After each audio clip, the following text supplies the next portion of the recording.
hustlers and the poor patients will not be able to afford medicine. So, Mr. Speaker, what I want to say is this finance bill, we need to say no to it and possibly try to cut on taxes. Additionally, Mr. Speaker, the levy, eco-levy on plastics is going to increase price on plastic packages. And in reality, that is going to affect export of flowers and make our flowers not competitive. Thank you, Mr. Speaker. Victor Koech, Chepalungu. Thank you so much, Mr. Speaker. It's unfortunate that I'm now getting 1.5 minutes, but nonetheless, I will try my best. Mr. Speaker, this particular debate is taking a totally different angle, a political angle. As to why I'm saying this is because members have now deviated from arguing from a point of facts to now dealing with political issues. As to why I'm saying so, Mr. Speaker, is the fact that now informing the House that bread is going to be taxed. While the fact is, the committee led by Kimani Kuria sought the public opinion, and on sorting on the public opinion, the committee is now dropping 16% VAT on bread. On motorcycle, Mr. Speaker, again, the committee report is saying that instead of allowing importation of motorcycles, we promote our local manufacturers so as to create job opportunities for our citizens. And in that case, Mr. Speaker, I support. Thank you so much. Jalango Langata. Order, yes, Kibagendi. What is out of order? And under what standing order are you? Thank you, Mr. Speaker. There's a stranger in the House. I've seen someone resembling Oscar Sudi in the House. There's a stranger in the House, Mr. Speaker.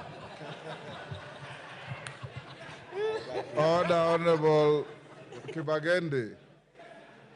If you want to provide comic relief, that is a very poor one. Go on, Jalango. Thank you so much, Mr. Speaker.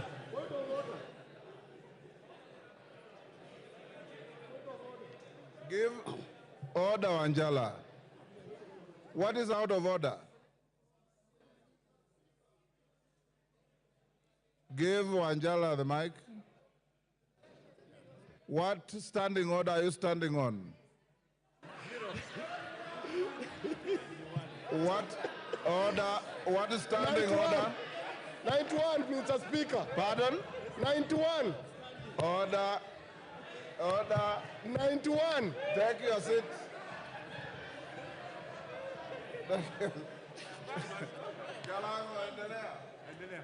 Mr. Speaker. You have no point of order. Take your seat. Jalango, carry on.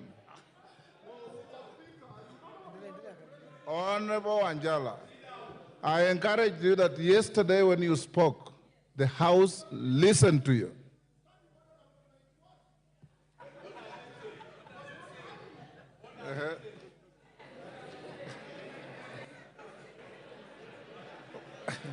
What is it about?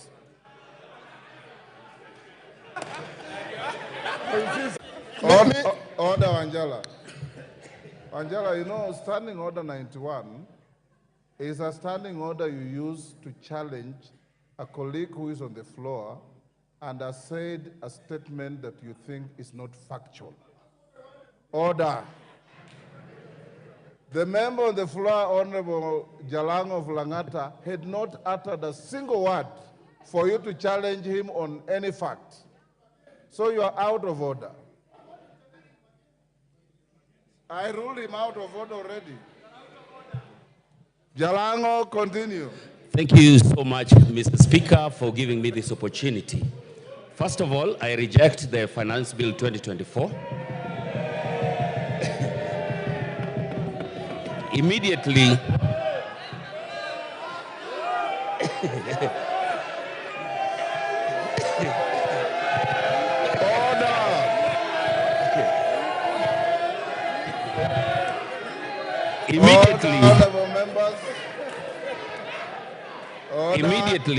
immediately touched around everything that touches a common person. That was the M-Pesa, the cars, the pads. And I looked back and saw the whole generation in Langata out here having their voices so loud. Even after the amendments, I had to make the choice that I've made today. Now, out here is the Gen Z generation whom I talk to every day. I interact with them on Twitter, TikTok, and everywhere. When most of you will have gone back to the villages, we will be with them here in Nairobi. The question will still be there. And most of you know, I'm the friend to the president. And I spoke to him, and he knows very well that this is my stand. Thank you so much, Mr. Speaker.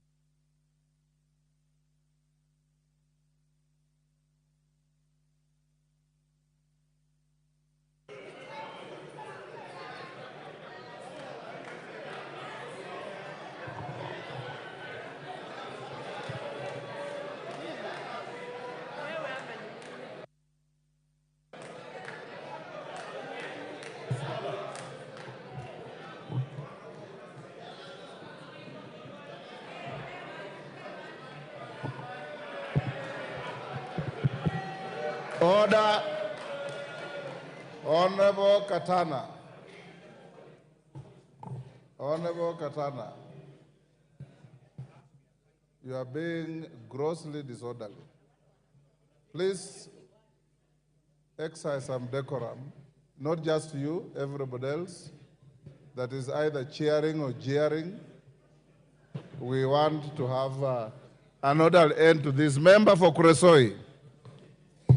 Thank you, Mr. Speaker, for giving me this opportunity to give my voice on this important bill.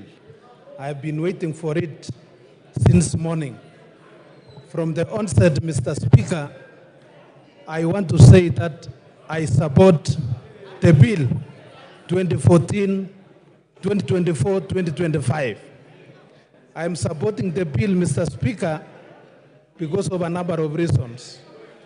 One of the reasons is the increase in CTF is the increase in CTF by around 50 million. This CTF, Mr. Speaker, is a fund which touches all corners of our country. And this is a fund which has really transformed our country. Mr. Speaker, I also want to say that I support this bill because of the 50 million which has been set aside for electricity. Mr. Speaker, when I go around my constituency, Kuresoi South, people are asking me about electricity, maximization of transformers, and installation.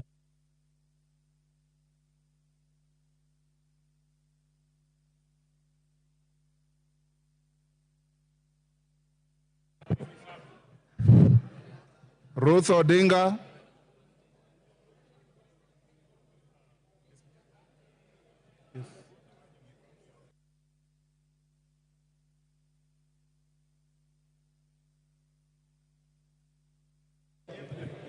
Can you give... Thank you, Mr. Speaker. I stand up here to reject the bill, the Finance Bill 2024. And mine is very simple. This finance bill is actually an IMF-driven finance bill.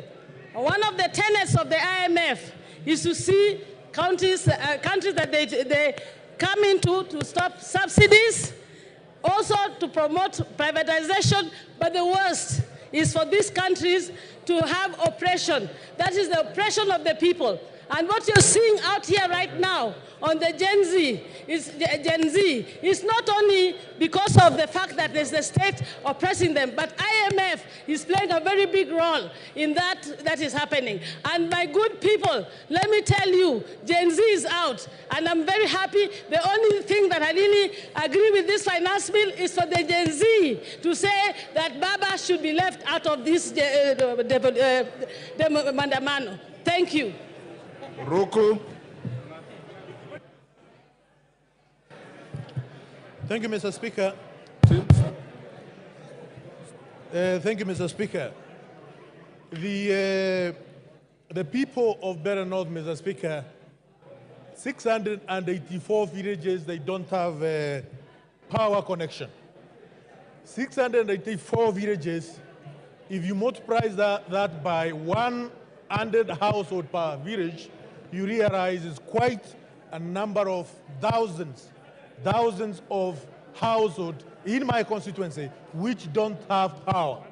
This bill, this budget, Mr. Speaker, it promises the people of Better North that we will be connected with power. We have young people who have been employed as interns. This bill, this budget, it confirms the teachers, the young JSS teachers who have been employed as interns. And also, it promises further 20,000 young teachers also to be employed as interns, Mr. Speaker. Some of them will be coming from Better North, the people who sent me here, Mr. Speaker. And it's for this reason, Mr. Speaker, that I support this finance bill, Mr. Speaker, among other many reasons, such as ensuring... Time up. Esther Pasaris.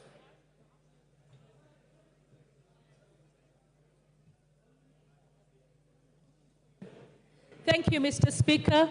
Mr. Speaker, much as I commend the public participation that was done on the bill, and much as I commend the amendments that they have come with, I want to say that I reject, because we need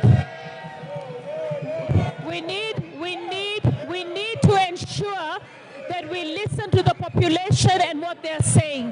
This country right now needs to listen. We need to tighten our belts, we need to live within our means, and we need to address corruption. Yesterday, seeing Obado getting away with a settlement of only 15% when he owes 1.9 billion tells us that we are not serious about addressing corruption. If we address corruption, we will be able to fund the expenses of this government. It is time for us to take a position that corruption is the biggest enemy in the room. And I think I stand ashamed to know that only a house in Loresho is not 40 million. A flat in Nairobi is not 9 million. Even in the settlement, we are actually cutting deals. So we say no to corruption, and we fund and live within our means. I reject the 2014 finance bill. Thank you. Member for Nyaribari Chache.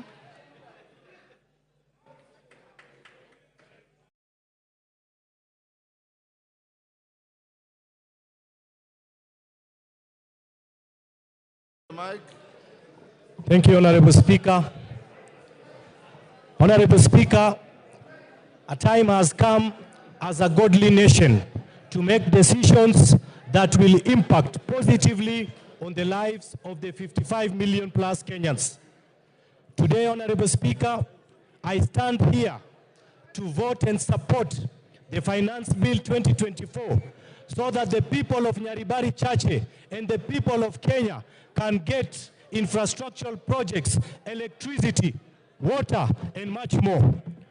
Honorable Speaker, I want to urge the Generation Z to relax, as Kenya Kwanza government means well, and they will be the greatest beneficiaries of the proposed amendments.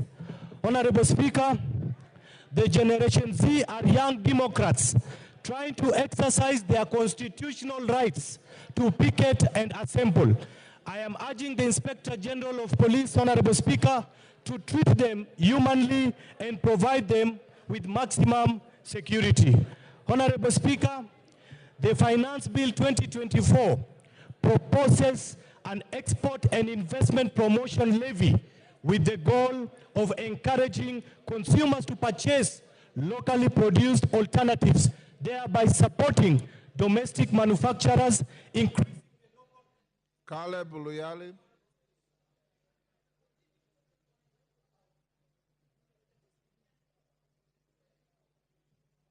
Thank you, Speaker. Finally, I got a chance.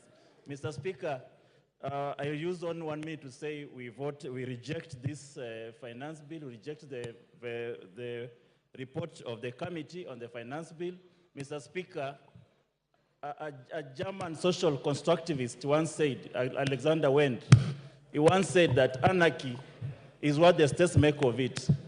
Mr. Speaker, this government is going to create anarchy in this country. And this finance bill is going to be the impetus of this anarchy. We have seen what is going around. We have seen every town in this country is occupied. And very soon, members of parliament, their homes are going to be occupied. We cannot sit here and pretend that everything is normal outside. Mr. Speaker, I want to urge my colleagues on the other side, you have a few minutes to change your mind. We must reject this finance bill. Gigi Kagombe.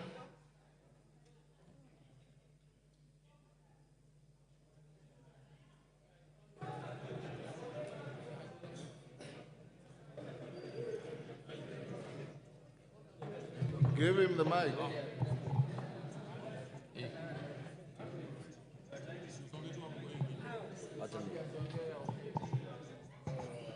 Thank you, Speaker. I stand to support this Finance Bill 2024 because, Mr. Speaker, we have a responsibility as a House to create employment for the people who are out there demonstrating. Mr. Speaker, we also have a responsibility to make sure that we give the right information to the young people of this nation. In as much as they elected us and we listen to them during public participations, we also have a responsibility to tell them the truth. Mr. Speaker, for the people who are lying in Gatondo Hospital and for the doctors who are going to treat them, I vote yes. Mr. Speaker, for the tea farmers who are in Gatondo now and other places, I vote yes. For the JSS teachers, I vote yes. For those people who are guarding us as the police officers, I vote yes. For the members of KDF who need to be paid salaries, I vote yes. For the people that we need to create employment and to create manufacturing in this nation, we are asking that we introduce excess duty on products that are gotten from other countries so that we support our economy. Those people who are out there need jobs. In fact, those people who are being mobilized are being mobilized because they do not have jobs. We have a responsibility to create jobs for them, Mr. Speaker, and we shall not create... Thank you. Member for Kajiado East. Yes.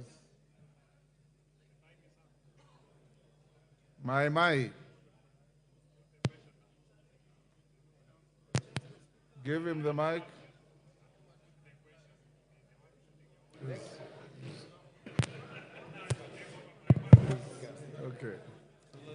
Mai, use the next mic. Thank you, Mr. Speaker, for giving me the chance to contribute on behalf of the people of Kajiado East constituency. I rise to oppose the finance bill for 2024 because the bill has excessive taxes on common wananchi. Mr. Speaker, as you can see, our economy has not improved, and we have about 16% of our population living below poverty line. And the reason is because of bad economy as well as corruption in this country. By taxing them more, I feel like it's putting a burden on wananchi, which we should be doing more to help them than hurting them. Mr. Speaker, when you also look at the fuel levy of 9 shillings, that is another burden to wananchi. I can imagine my people commuting between Kitengela and Nairobi and back and forth, paying more for transport because of the increase of the fuel levy. So, Mr. Speaker, I stand to oppose the bill because it is not friendly to common wananchi. Thank you, Mr. Speaker. Moses Kirima.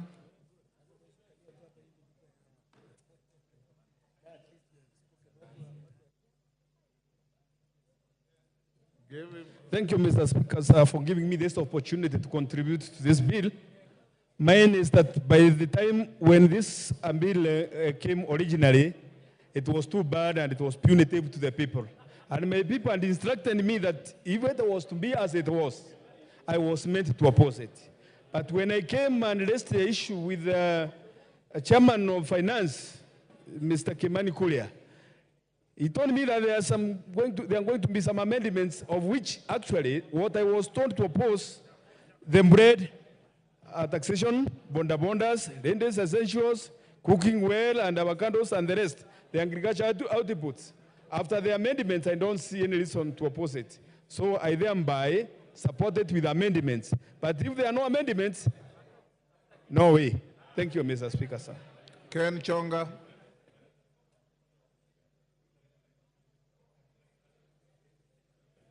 Thank you, Speaker. From the outset, Mr. Speaker, I stand to oppose this bill.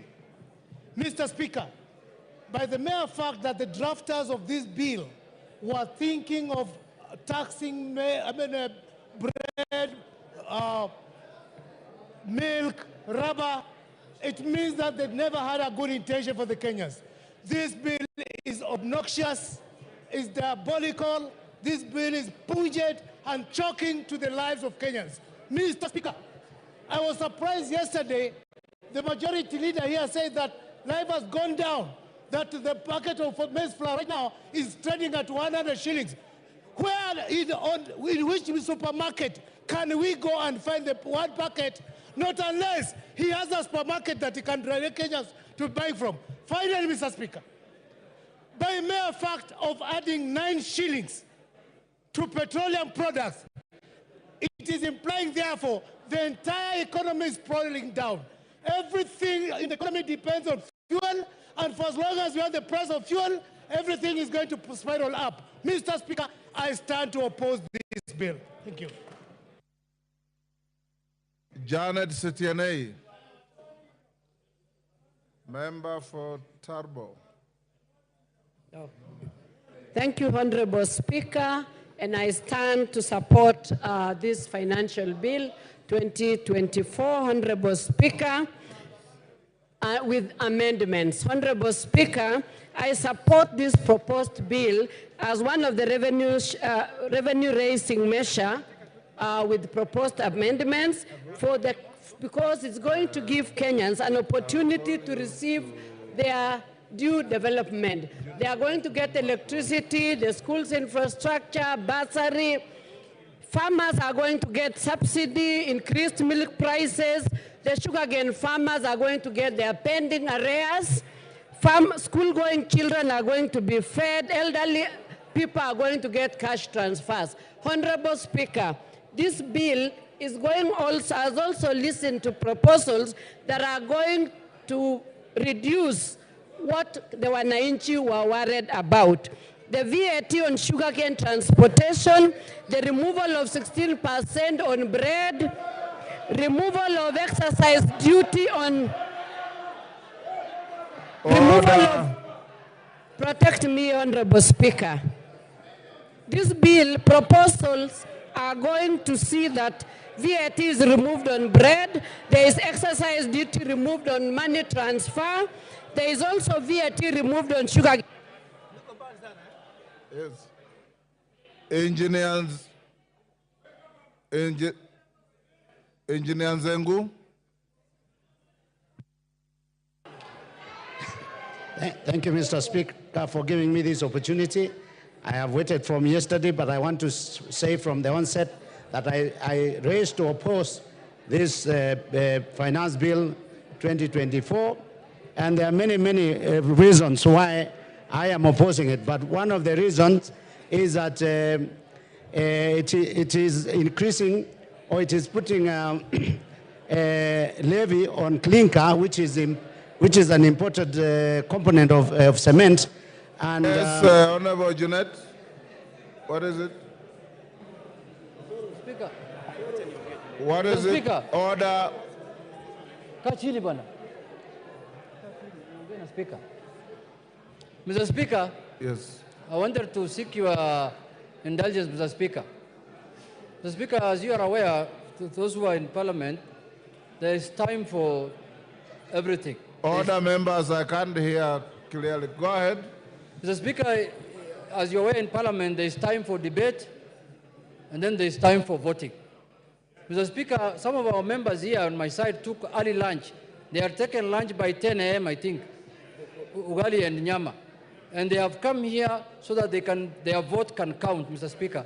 So, Mr. Speaker, having debated this bill now extensively, I think we should go now to do our constitutional duty of voting, Mr. Speaker, so that Kenyans can know which direction we are taking, Mr. Speaker. So, Mr. Speaker, I seek your indulgence to call the mover to reply, Mr. Speaker. Thank you, Honorable Junet. Let Nzengu finish. I had an intention of giving Rosi Museo. Then I will call the mover to reply. Thank you, Mr. Speaker. Mr. Speaker, from the Finance Bill 2023, it is reported that the road maintenance levy was not collected enough because of increment in the price of the petroleum product.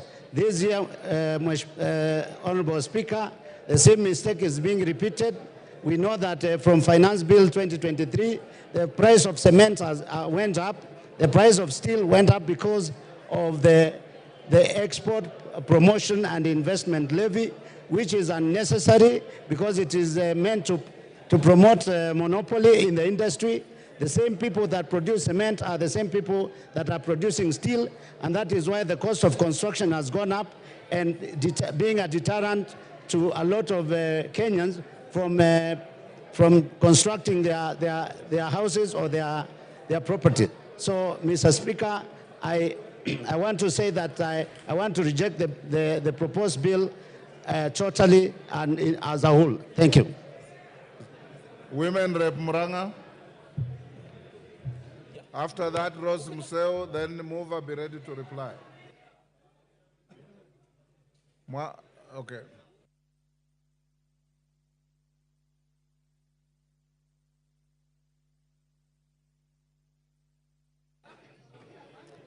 Thank you, Mr. Speaker, for giving me this opportunity.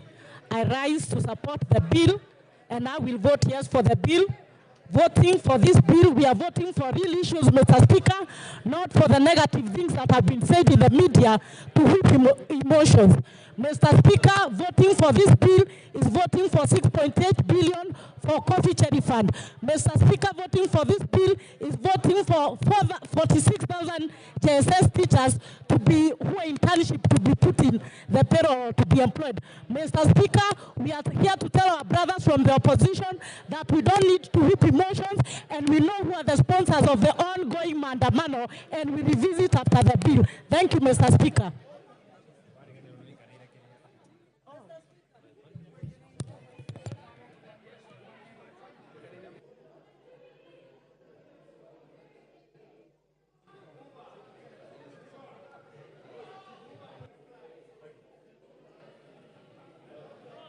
Thank you, Mr. Speaker, for giving me this opportunity to add my voice onto this. And I start by saying that I reject this finance bill 2024-2025. And Mr. Speaker, you can see from what is happening in the streets of my constituency, the picketing and the protesting the people are doing on my constituency, because this bill is not undergo due public participation. And that is why I'm saying if they listen to the people in the first place, they should listen again and they take the bill back to the people. We reject it and we ask for it to be withdrawn, be taken to the people, because the people are the taxpayers. They are the people we are subjecting to these taxes. They should be heard. And then, Mr. Speaker, I would like to ask the government side not to pretend that they are doing Kenyans favors by introducing these amendments. Actually, these amendments were not there in the Finance Bill 2023. It is not a favor you are doing the people of Kenya, and we are asking the people in the government to listen to the common mwananchi. I've done so, and that's why I reject this bill. I've also listened to my side of the divide of the government, which is the Azimio coalition, with the most professors who can never be wrong on this finance bill. And that is why I reject this finance bill. Thank you, Mr. Speaker. Asante. Asante, Bwana Speaker. kwa nafasi hiyo umenipatia. Mimi natoa sauti yangu kupinga mswada huo wa fedha wa mwaka 2024 na 25. Kwa sababu watu wa Makueni wameniambia kabisa mswada huo hawezi kukubali jinsi ulivyo, na nasema hivi ya kwamba Wakenya wametoka katika janga la corona ambalo limeweza kufanya wengi waliishiwa na biashara zao, wengine hawako kazini, na maisha ya Wakenya yamekuwa katika hali ya juu sana, na serikali haijafanya mikakati maalum ya kuweza kuboresha maisha ya wananchi wa Kenya. Tungekuwa katika nyumba hii tukiongea jinsi ambavyo tunaweza kuwasaidia Wakenya waboreshe maisha yao. Nasema hivi ya kwamba kupata pesa ambazo ni za kuweza kusaidia serikali kuendelesha mambo yao, kuna njia nyingi. Kizungu kingi ambacho kimezungumzwa na mwenyekiti wa bajeti, naomba watumie, kwa maana watumie mbinu hizo, wakae chini kama kamati na kuangalia ni jinsi gani wanaweza kuleta fedha bila kumuumiza mwananchi wa kawaida. Tukiangalia mambo ya soda ambayo yamezungumziwa sana, niseme ya kwamba naomba kabisa jinsi nchi zingine zinapeana soda bure,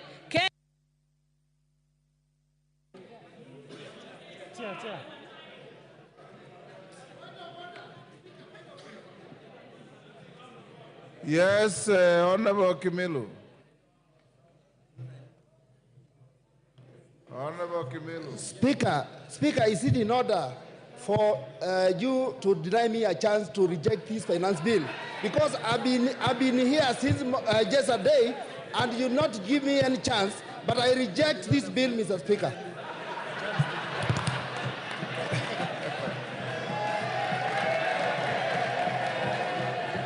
Thank you. Honorable Kimilu, order. You have rigged yourself to the Hansard.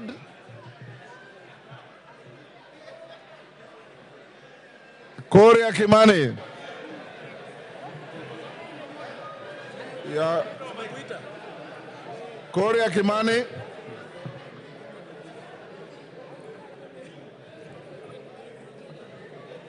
Thank you very much, Honorable Speaker. When I've watched the debates yesterday and today, I celebrate the democracy that our forefathers fought for. That Kenyans across the political divide can sit down for hours on end and discuss issues of this country. And as it has been said, the conversation on our country is no longer about our communities, it is about of how to grow our economy and our country. When we have differed on the how, not on the what we need to do as a country in order to become a growing economy. But Honorable Speaker, sadly, this debate has been skewed in a different way because of the fallacies and the lies have been told. Honorable Speaker, I have seen some members and members of the public say that the bill introduces taxation on cancer patients. I have gone through the bill word by word, clause by clause, and there is absolutely nothing on this bill that mentions about cancer patients. These falsehoods to emotionalize our members of the public is immoral, is wrong, and it is very distasteful. We have seen a lot of contestation, especially by our young people, that there is introduced taxation on digital content creation. Honorable Speaker, this is far from truth. In fact, the bill proposes to exclude content creation that does not lead to money generation. The rejection of this bill will make our content creators worse off than they are in the current provisions of the law. The current provision of the Finance Act talks about content creation even when it is not monetized. The bill proposes to delete content creation that is not monetized, and that is a fact of the matter. So for our content creators, rejection of this bill means that you'll be worse off than we were last year or that we were in the moment. I've watched the debate on sanitary towels and diapers. Honorable Speaker, I grew up during napkin times when children used to be napped with napkins. And I've seen how diapers has revolutionized and modernized our women. A few years ago, Honorable Speaker, the quality of a good mother and a good wife was known by how well she washed the napkins for her children. They used to soak them at night with jik, with hot water, and tie their hands to wash them white. And when neighbors would pass, they would watch how white they are, and the quality of that wife and mother was based on how white those napkins are. Therefore, where we are in diapers, we have greatly revolutionized and given dignity to our wives and to our mothers. What this bill proposes is to give them more dignity by making them use diapers and sanitary towels that they can be good quality, that are affordable, and we can sustain their safety. Amen. That is why we are saying that let us use our own locally manufactured products. Yes, Honorable Speaker, how much do we hate ourselves as Kenyans that we demonize our capacity to manufacture here locally? Amen. How much do we hate our young people that would rather export these jobs to India and China and not have them here in Kenya, Honorable Speaker? We have seen the government allocate resources to ensure we have free sanitary towels for our school-going children. How much do we hate us that do we hate ourselves that we want this money to go to India and China and not to our locally manufactured, and not to our local manufacturers here in Kenya, Honorable Speaker? These arguments came last year. And Honorable Speaker, this House made two, just to emphasize, two difficult decisions. One of them was imposing import duty and excise duty on imported furniture. As we speak, Honorable Speaker, that tax and policy measure has seen the furniture being used in this country, being locally manufactured and creating jobs for young people. If you go to the big furniture shops, like tiles and carpets and the others, they have all started local assembly and local manufacture of furniture. And therefore, the furniture that we are using, courtesy of the Finance Act of 2023, is what is made here locally, Honorable Speaker. Last year, we zero-rated local assembly of mobile phones. As a result, we are producing 400,000 phones every day for the external market. Therefore, Honorable Speaker, it means and demonstrates that giving tax incentives to manufacturers leads to the growth of local manufacturing and continues with the mantle of Buy Kenya, Build Kenya. Honorable Speaker, this bill proposes to exempt pensions payment, to increase pension payments to be tax exempt for salaried people from 20,000 to 30,000. Rejection of this bill, Honorable Speaker, would mean that these pension contributions to take care of us when we get old is going to be tax exempt, and therefore Kenyans will be worse off if this bill is rejected, if the amendments as proposed in the bill. On pay as you earn, Honorable Speaker, all statutory deductions, which are housing levy, chief, and NSSF, have been proposed in the report of this committee to be tax allowable for pay as you earn. Rejection of this bill as amended by this committee would mean that our salaried Kenyans will have less disposable income to take home if this bill as amended is going to be rejected. Honorable Speaker, on the ease of doing business, if you have sales that are that are above 5 million shillings, you are subject to VAT registration. This bill and the report of this committee recommends increasing this from 5 million to 8 million shillings.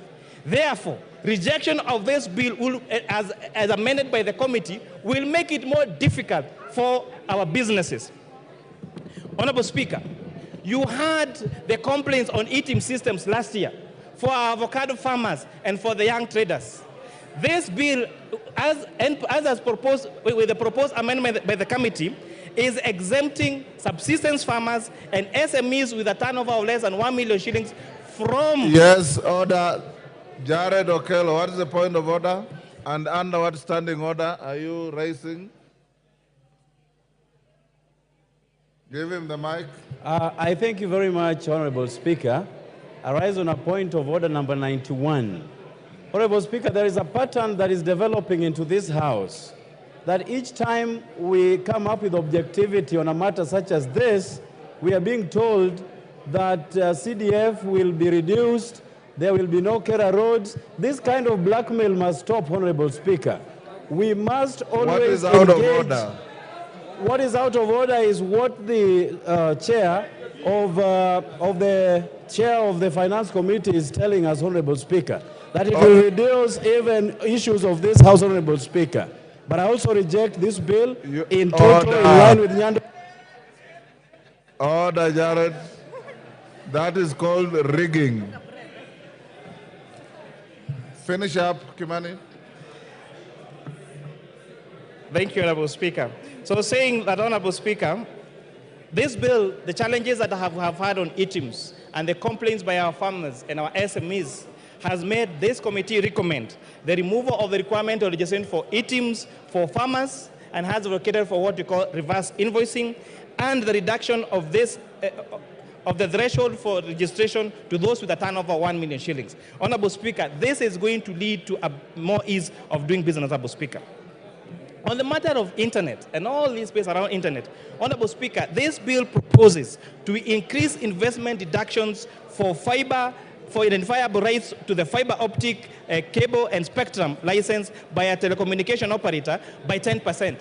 This is going to enhance availability and the rollout of fiber optic and internet connectivity to the whole country, Honorable Speaker.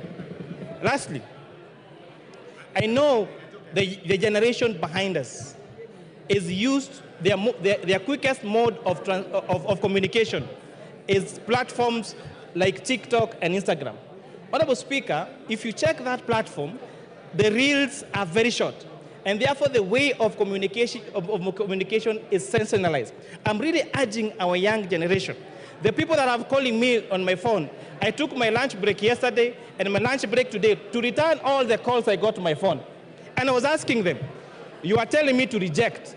Tell me what you want to reject in this bill. Then they say, we have a katatu.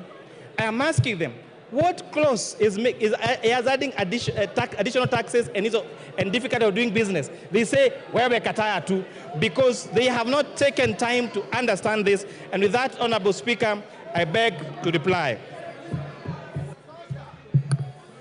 Order, honorable members. Members on their feet, take your seats. He has concluded, Babu Wino. Order. Order, members, take your seats. Member for Bumula, take your seat. Member, take your seats. Member for Kuresoi. Honorable members, Nyamita, take your seat.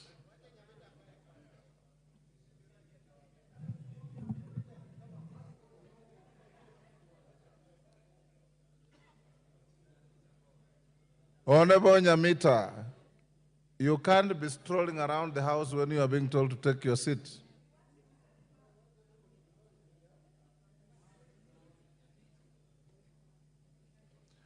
Honorable members, we have come to the end of debate on this bill, the Finance Bill, National Assembly, Bill number 30 of 2024. Before I put the question, I want to direct the House as follows. My question will not attract a voice vote. We will go straight into division. I had directed the House yesterday, and I repeated this morning, that in the interest of proper time management, the voting will be electronic. Order. Order. Order. Order. Honorable Kajwang. Honorable Kajwang, you are my junior but a senior lawyer, and I expect a lot more from you. Honorable members, the Speaker can read the mood in the House. I don't want to give anybody an excuse to go and play to the gallery. Whether you vote electronically or you vote manually, the result is the same. Order, order, order. I have consulted with your leaders.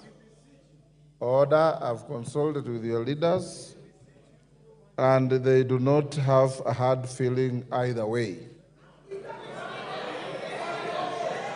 Order. Order. Order. Order. Consequently, I'll put the question. I'll direct thereafter the division bell to be rung for 5 minutes. The whips, if your members are still loitering out there, you have 5 minutes to get them into the House. Within the 5 minutes, the whips on either side bring your two tellers, and we will then close the bar and go into manual voting.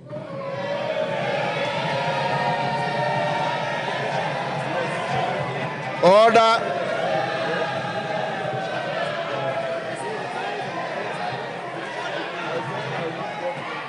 Order. Order, honorable members. Order. Order. I now put the question. I now put the question, which is that the Finance Bill, National Assembly Bill number 30 of 2024, be now read a second time. As many as of that opinion say aye. As many as of the contrary opinion say nay.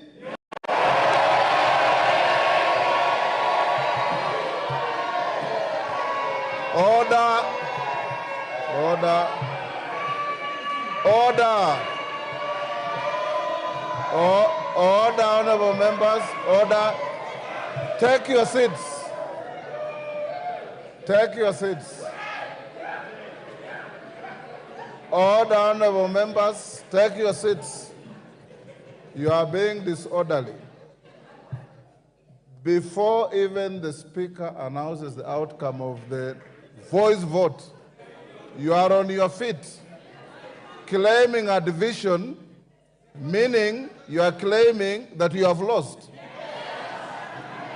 All right?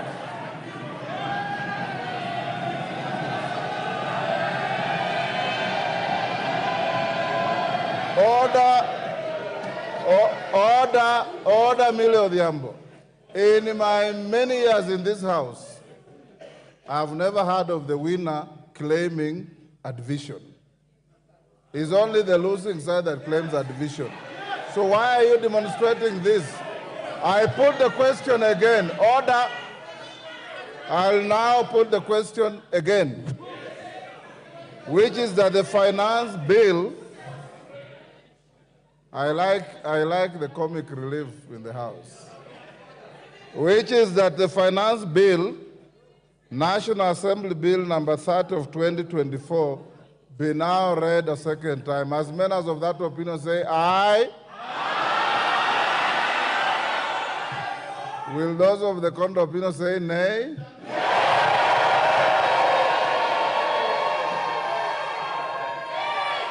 The ayes have it.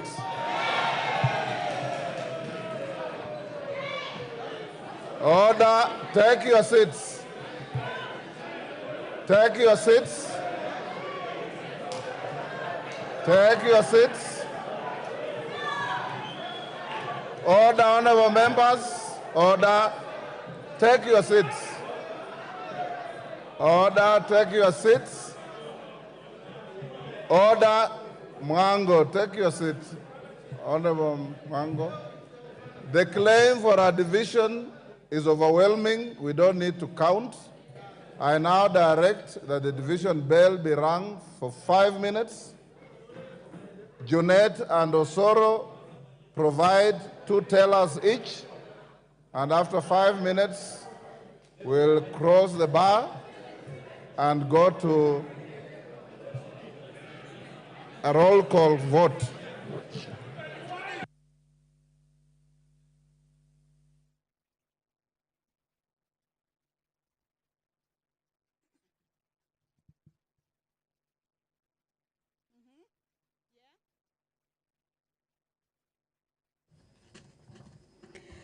Well, as directed by the Speaker of the National Assembly, Honorable Dr. Moses Wetangula, is that the division bell be rung. This is for 10 minutes. And of course, this is the part where the members of the National Assembly will be taking a vote on whether the bill, that is the Finance Bill 2024, whether it be read a second time. And it has been indicated by the Speaker that the vote will be a roll call vote. What we have just witnessed is that the members have taken a vote.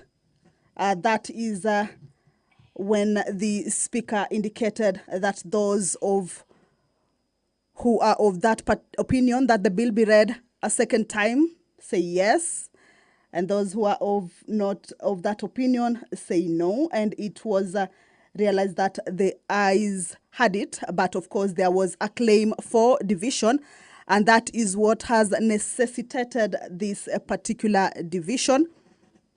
By roll call means that the members will be called by name to give their opinion on the position on whether that particular bill be read a second time. Remember, this is the point that usually comes after the bill, after debate on that bill has taken place extensively and also exhaustively on the floor of the House. The finance bill debate has been on for close to 2 days, as it started on Wednesday, that is yesterday in the morning, throughout the day, and this morning, before that debate was concluded just a few minutes ago. And the next stage is for the bill to be read a second time for it to be able to proceed to the next stage. That is for consideration of the amendments at the committee of the whole House stage. Once that 5-minute division bell is over, as directed by the Speaker, the whips of the House, this means the whip from the majority side as well as the whip from the minority side, will be required to give out 2 tellers who will be standing on the dispatch area, where they will be able to guide or see the process of voting that will be taking place from either sides or from both sides. This is sort of to guard those votes that will be coming in from the members on the 2 sides. At this point, the whips also are needed to whip their members inside the chambers. Remember, at this point is where both sides need their members to be in the chambers. As you can see, the House is fully occupied, or we could say the members have come out in their numbers, of course, to give their position on this bill. There have been contentious clauses on the bill, and therefore Kenyans out there, of course, are looking at which way the members will be taking their way with regards to this particular bill. Once the 5 minutes division bell is over, the doors will be closed and the bars drawn that would mean that the members who are not inside the chambers will have been locked out. And this is the point. This is a sort of like an allowance time for the whip to be able to call their members who may be within the precincts of parliament but not inside the chambers to make their way inside that particular house so that they can fully participate in taking that vote. Remember, the side of the opposition have been keen, saying that they will be opposing this bill in its totality or in entirety, while the members from the ruling party have hailed the bill, especially with regards to the amendments that the committee on departmental committee on finance and national planning have brought forth following the public participation. So members from the ruling party have supported those amendments, saying it gives the bill a new look or a new face, if you may call it that way, that the issues or the contentious clauses that members of the public were against or that had caused an uproar from the members of the public have been addressed, and thereby what remains then it is good for the public. But the other side has maintained that it will be opposing that bill. So the purpose of this particular stage is to give room for the bill to proceed to the next stage. Debate has been concluded, and the bill will need to proceed to the next stage.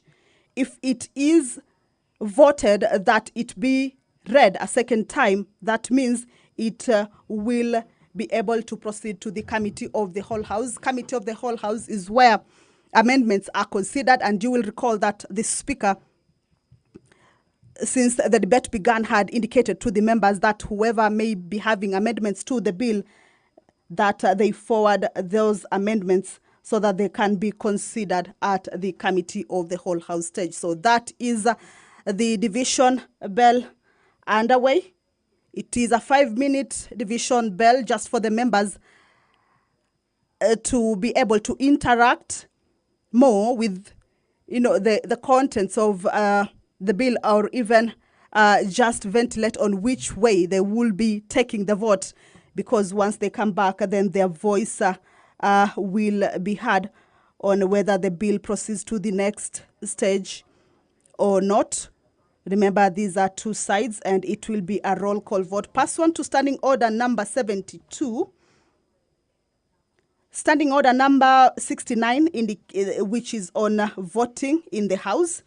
And Standing Order 72 specifies the mode of voting, that is the roll call of voting, which is what will be taking place this afternoon. Each member will be called out by their name to declare their position on this particular stage where the bill is at. And once that is complete, then the results will be on. Of course, we'll be giving you the screen on the results as it continues on the floor of the House. Two tailors from the two sides will be at the dispatch point. That is where they will be taking a keen look at how the voting is taking place from both sides. Voting that will be done by members from their side. And it is a crucial stage because the contentious, or the bill has been termed contentious and has attracted a lot of interest. That is the Speaker addressing the House. Allow me to hand you over back to this live broadcast. Good afternoon.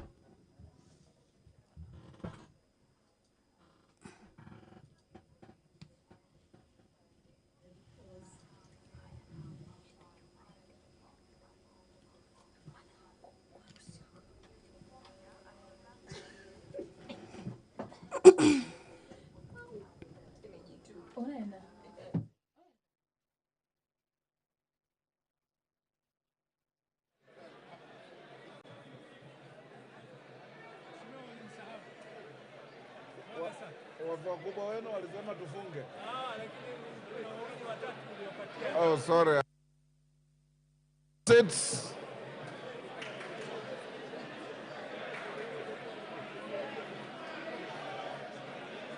Order. Honorable members, take your seats.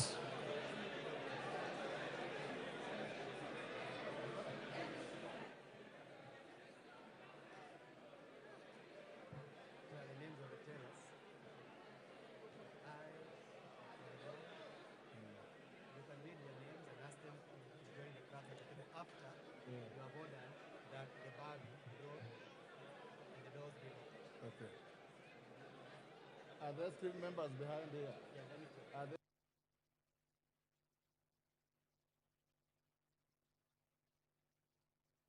there members? Order. Take your seats.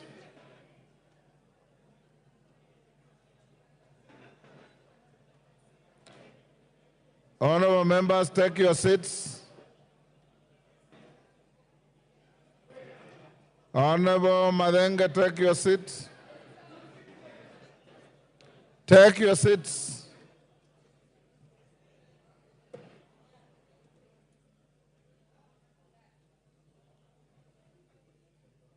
Honorable members, take your seats.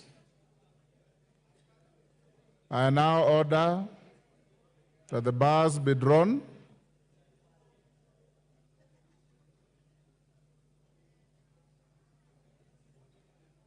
Doors be locked.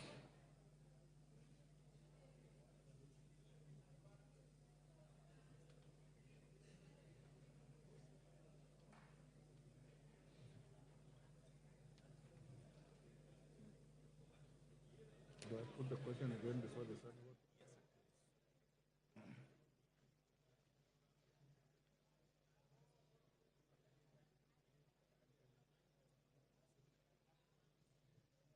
Honorable members, take your seats. Honorable members, take your seat. Johanna.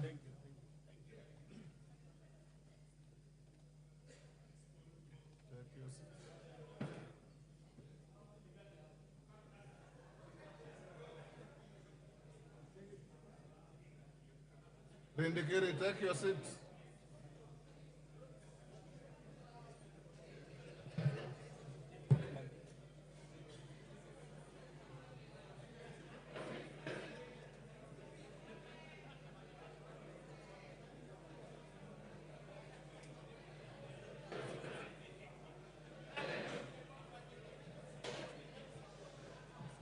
Order.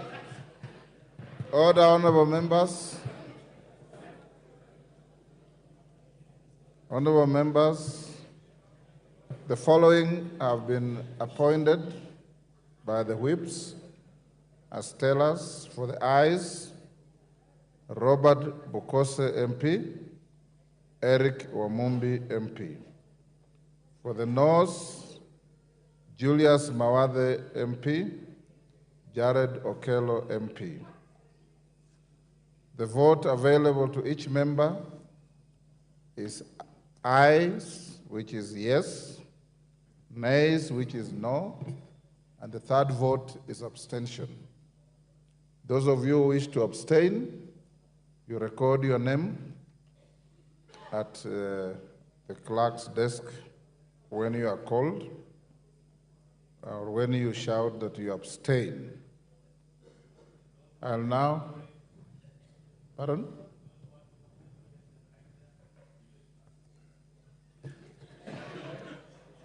Order, Didymus. I know that we have locked the doors out there. In case of extreme pressure for any member to go to the washrooms behind the speaker's chair are still available. But I'm not encouraging a queue towards those facilities, because under your standing orders, when a vote is being taken, no member is allowed to walk around. You remain in your seats. You remain silent. When you are called out to vote, it is you to say yes or no. Any member who interjects and becomes a nuisance, the Speaker has the right to declare your vote invalid. Don't go that route. I now put the question once again, as is required by the standing orders, which is that the Finance Bill, National Assembly Bill number 30 of 2024, be now read a second time. Clerk, you can start with the roll call. And members, when you are called, if you maintain silence, you have your microphones, and some of you have got very loud voices because your vote is not necessarily going to the answer. You can shout from where you are, and there will be nobody required to assist anybody in shouting. Every individual is voting on their own. And I repeat, if you engage in the kind of conduct my brother from Budalangi normally does, your vote will be declared invalid. Order. Clerk, can we proceed? They tell us, order, Honorable Angela, take your seat, my brother. Ainab Koi, Chepkonga Kiprono Samuel.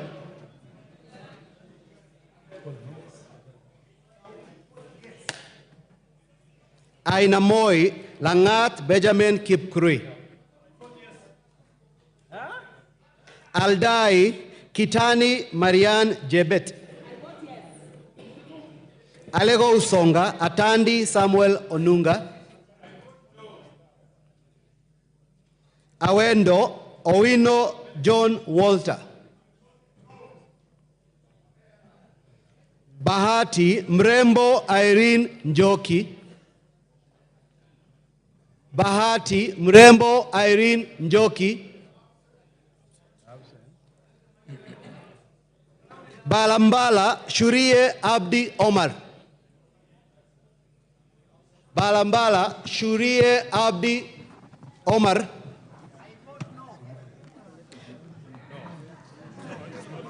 Baringo County. Order. Order. Babu Wino. Order. Honorable Babu Wino, you are grossly disorderly. You are not Shurie of Mbalambala.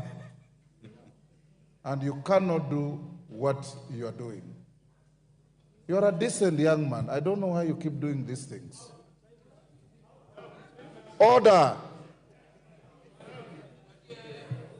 Honorable, tell us, and the clerk, be on the lookout. A member who is called is the only one entitled to vote. And I want to encourage you, Opio and I, to counsel your members. Ichungwa, counsel your members. Let's not engage in disgraceful behavior.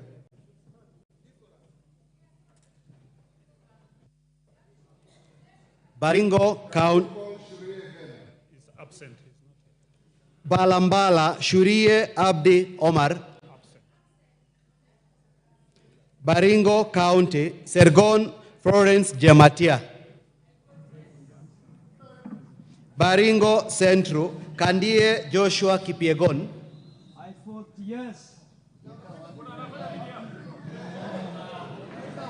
Baringo North, Kipkoros Joseph Maglap. Baringo South, Kamuren Charles. Belgut, Koech Nelson.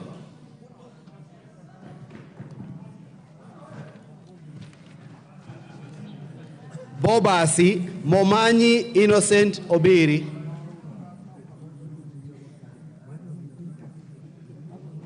Bamachoge Borabu, Barongo Nolfason Obadia. Bamachoge Chache, Alpha Miruka Undieki.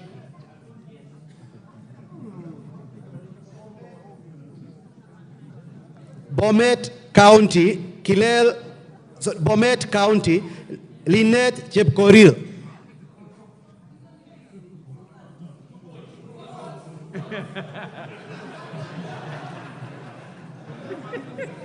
Bomet East, Yegon Richard Kipkemoy.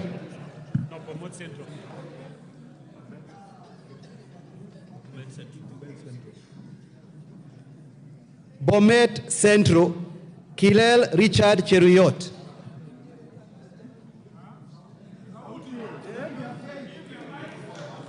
Bonchari, sorry, let me repeat, allow me.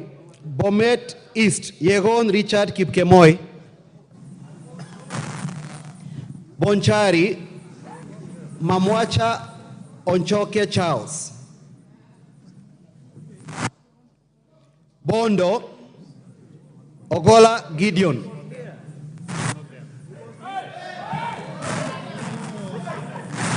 Bondo, Ogola Gideon, Ochanda.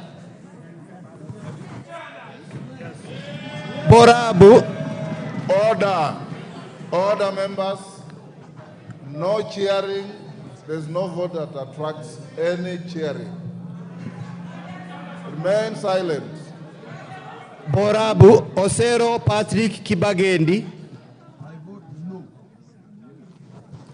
Budalangi, Wanjala Rafael Sauti Bita. Bumula, Wamboka Nelson Jack. Bungoma County, Wabilianga Catherine Nanjala. Bura, Yakub Ado Kuno.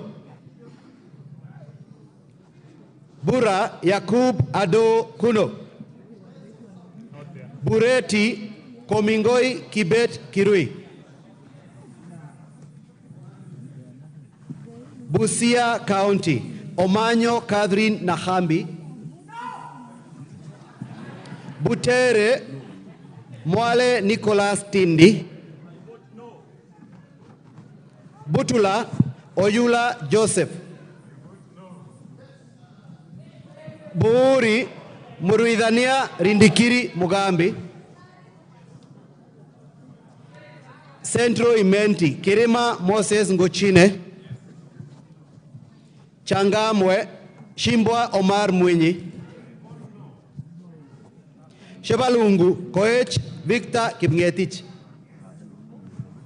Cherangani Barasa Patrick Simiu. Chesumei Diego Paul Kibichi. Chuka Iganga Ngombe Ntwega Patrick Munene. Dadab Farah Maalim.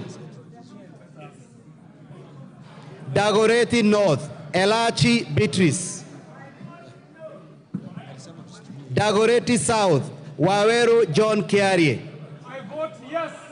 Eldama Ravine, Sirma. Order, clerk. Order, Honorable Junet. In the course of voting, the House does not entertain anything else. No points of order, no moving around. The tellers and the clerks are not complaining. They are okay. So, order, honorable members.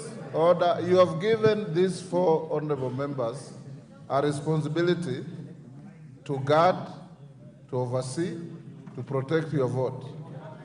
Trust them. Any member who has a stress in his voice or her voice and needs a mic, is a portable mic, but continue the way you are doing. Eldama Ravine, Sirma Musa Cherutich. Eldas, Kinan Adan Welie. Elgeo Marakwet, Jepto Ngerechei Caroline. Embakasi Central, Gadiro Majadong Benjamin. Embakasi Central, Gadiro Majadong Benjamin. Embakasi East, Babu Owino Ongili. Babu Owino Ongili.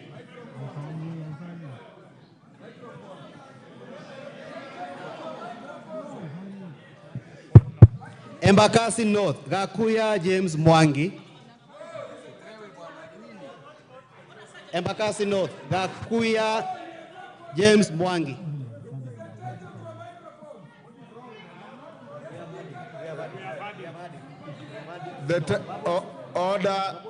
The tellers say they have had you vote no. So why do you want the microphone again? Take your seat.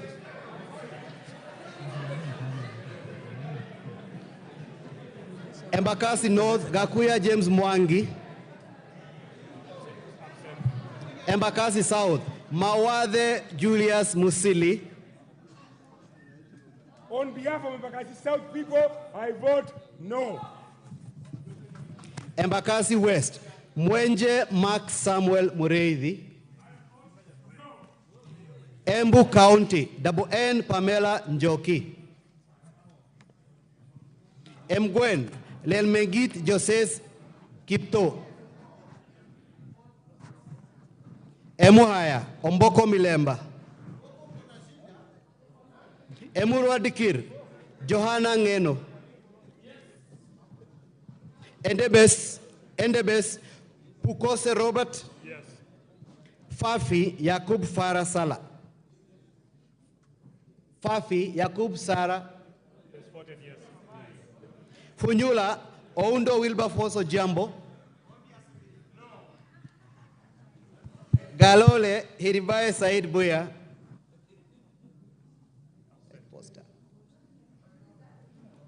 Ganze Tengule Charo Kenneth Kazungu.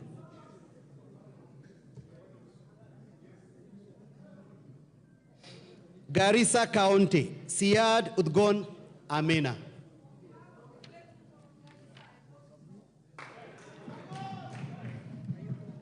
Garissa Township, Baro Deko Mohammed.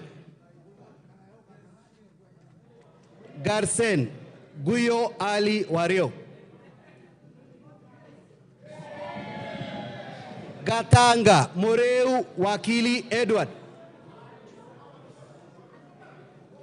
Gatundu North, Kururia Njoroge. Gatundu North, Kururia Njoroge. Gatundu South, Kagombe Gabriel. Game, Elisha Odhiambo. Gichugu, Githinji Robert Gichimu. Gilgil, Mother Wangari. Githunguri, Wamuchomba Gadhoni. Hamisi, Gimose Charles Gumini. Yes. Where is he? Where is he? Hamisi, Gimose Charles Gumini. Homa Bay County, Bensuda Osogo Atieno.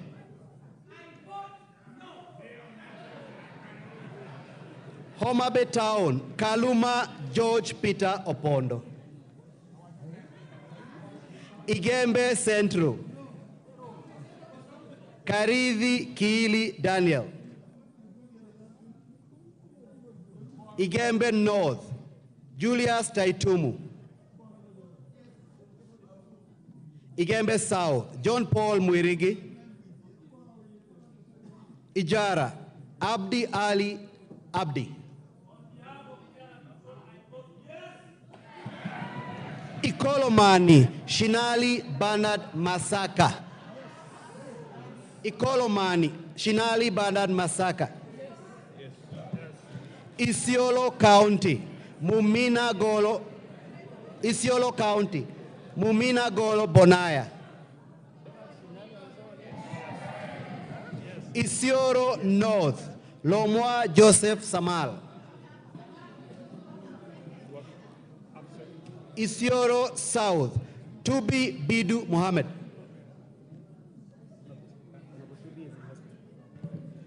Honorable members, your colleague, Honorable Tubi of Isolo South, is recuperating in Nairobi Hospital. I talked to him this afternoon.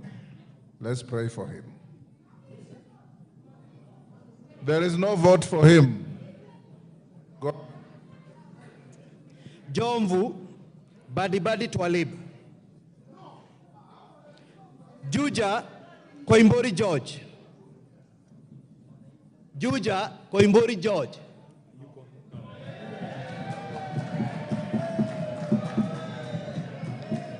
Kabete Wamashukuru James. Kabete Wamashukuru James.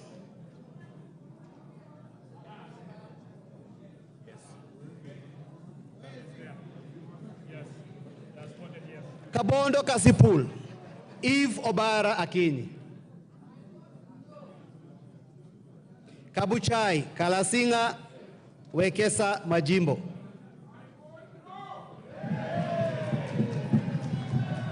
Kacheliba Titus Lote. Kacheliba Titus Lote. Kaiti Kimilu Joseph Kivinda. Kajiado County, Sankaire Lea Sopiato. Kajiado Central, Memusi Kanchori.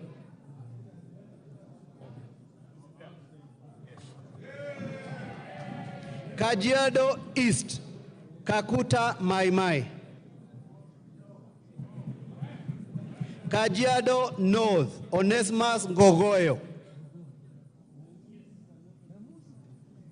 Kajiado South, Sakimba Parashina Samuel. Kajiado West, Sunkuya George.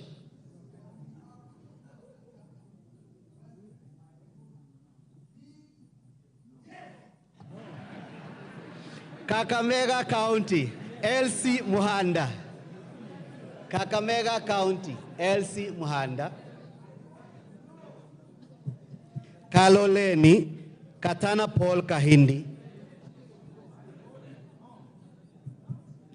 Kamukonji, Hassan Abdi Yusuf. Kandara, Chege Njuguna. Kandui, Makali John. Kangema, Peter Irungu Kihongi. Kangundo, Fabian Chule Muli. Kapenguria, Moroto Samuel Chumel. Yes. Kapsaret, Oscar Sudi. Yes. Karachuonyo, Adipo Andrew Okwome.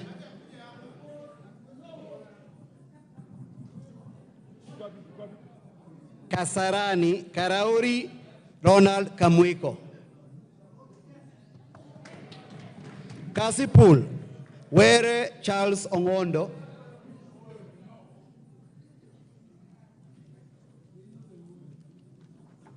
Kadiani, Robert Mbui. Keio North, Adams Kipsanai. Keio South, Gideon Kemayo.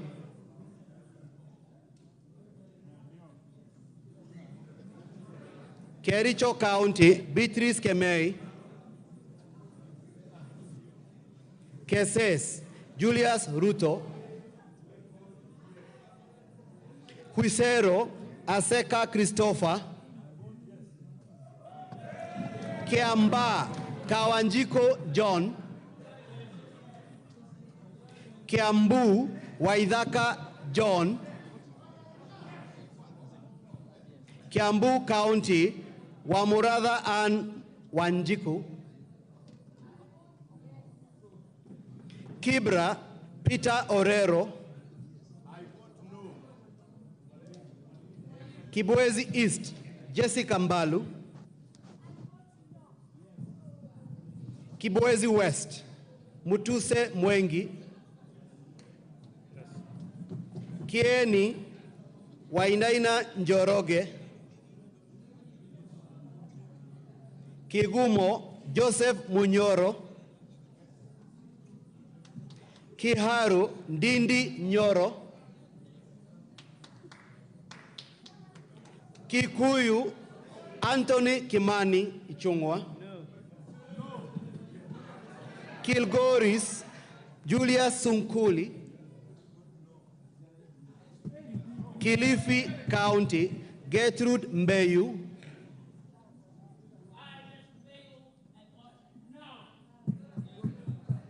Kilifi North Owen Bayer, Kilifi South Richard Ken Chonga, Kilome Nzambia Kidhua, Kimilili Didmas Barasa Wekesa, Kiminini Kakai Bisau, Kinango Gonzi Rai, Kinangop Kwenya Dhuku, Kinangop Kwenya Dhuku, Kipipiri Wanjiku Muhea, Kipkelion East Cherorot Joseph, Kipkelion West Hillary Kiplangat Kosgei, Kirinyaga County Jane Maina, Kirinyaga County Jane Maina Njeri, Kirinyaga Central Joseph Gitari,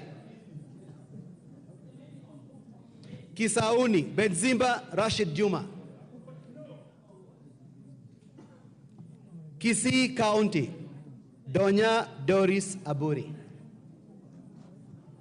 Kisii County Donya Doris Aburi, Kisumu County Ruth Othiambo Busia Odinga, Kisumu Central Oron Joshua Odongo, Kisumu East Shakil Shabir, Shakil Shabir, Kisumu West Rosa Buyu,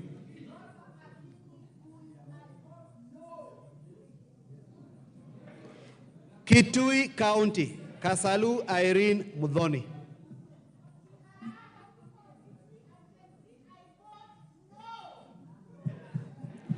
Kitui Central Makali Benson Mulu,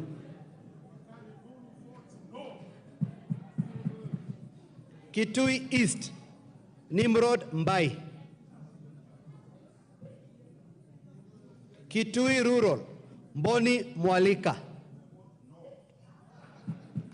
Kitui South Recho Nyamae Kaki, Kitui West Edith Nyenze, Kitutu Chache North Japheth Nyakundi Mokaya, Kitutu Chache South Kibagendi Anthony,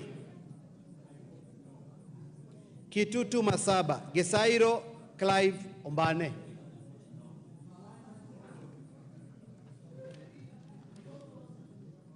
Konoin Yegon Richard, Kuresoi North Mutahi Alfred, Kulesoi North Mutahi Alfred, Kulesoi South Tonui Joseph, Kuria East Kitayama Maisori Marwa,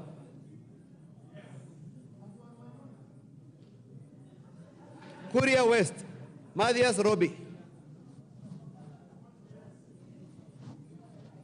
Kwale County Fatuma Masito Hamisi, Kwanza Fanidad Wanyonyi, Lafe Abdurrahman Mohammed Abdi, Lafe Abdurrahman Mohammed Abdi, Lagdera, Mohammed Hussein Abdikadir. Yes. Laikipia County, Jane Kagiri. Laikipia East, Kionjuri Festus. Laikipia North, Sarah Korere.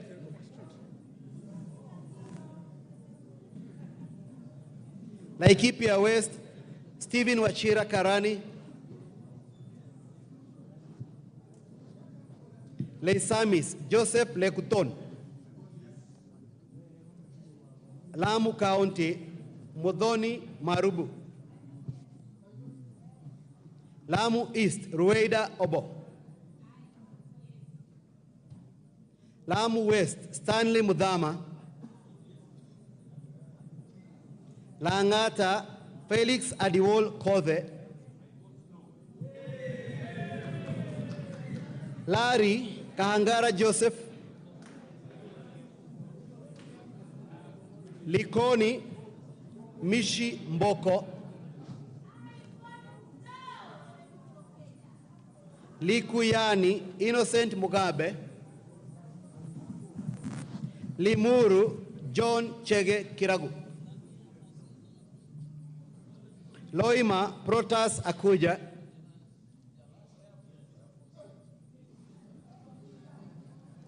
Luanda, Dick Maungu. Lugari, Nabi Naboera Daraja.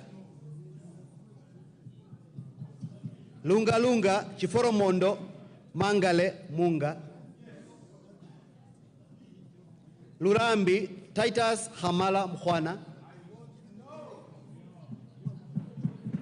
Mara, Kareke Mbiuki. Machakos County, Joyce Kamene.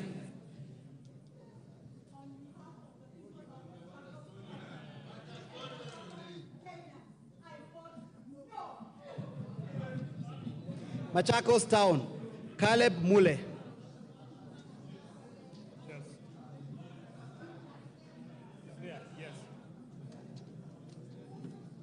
Makandara, George Aladwa.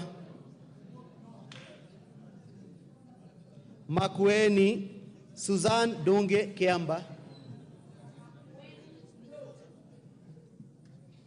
Makwiny County, Rose Mumo Museo. Malava, Malulu Ichendi.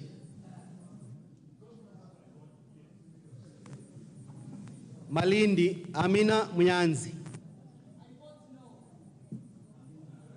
Mandera North, Sheikh Bashir Abdurai. Mandera County, Umuhel Kasim. Mandera East, Abdurrahman Hussein Waitan Mohammed. Mandera South, Abdul Ibrahim Haro. Mandera West, Yusuf Adan Haji.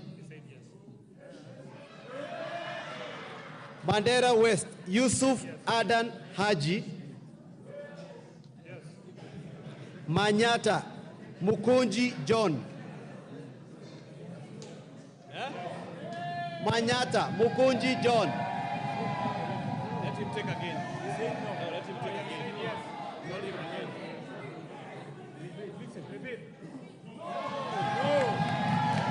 Maragua.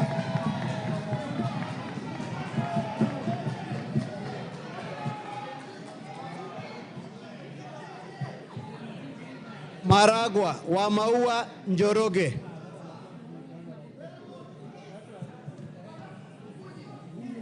Marakwet East, David Bowen.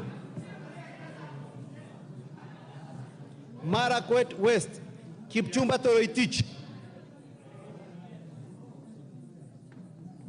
Marsabit County, Naomi Wako.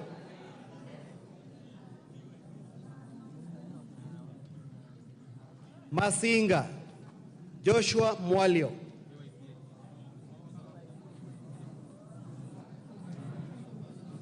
Masinga, Joshua Mwalio. Matayos, Joyfrey Odanga, Madare, Antonio Roach,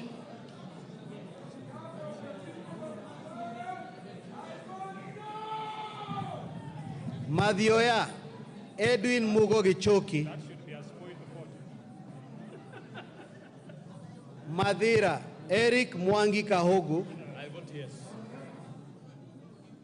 Matuga, Kasim Sawa Tandaza, Yes. Matungu, Nabulido Peter Oscar, Yes. Matungulu, Stephen Mule, Mavoko, Patrick Kingola Macau,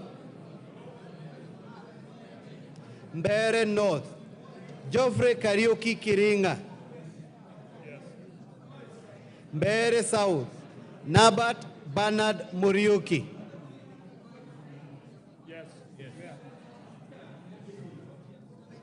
Boni, Erastus Kibasu,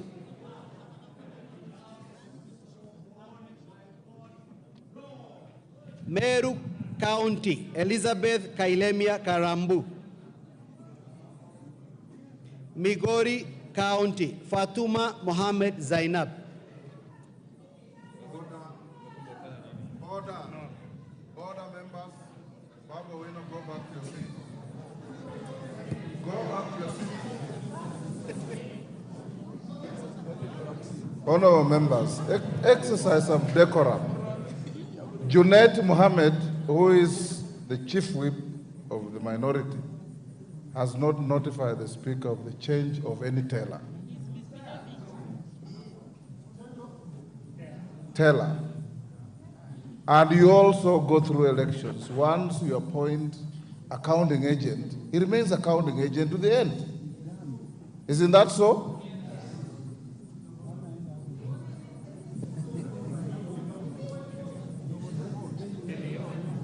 Mogotio, Kiborek Ruben, Moiben, Barto Phyllis, Molo, Kuria Francis Kimani,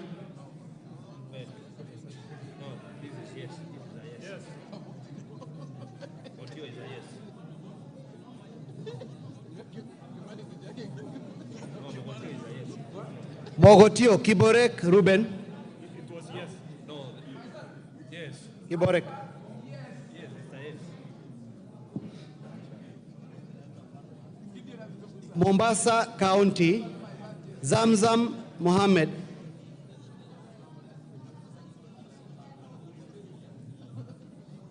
Mosop, Abraham Kirwa,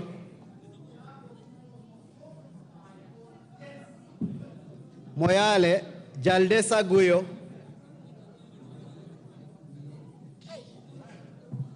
Msambweni, Salim Faisal, Mount Elgon Fred Kapondi,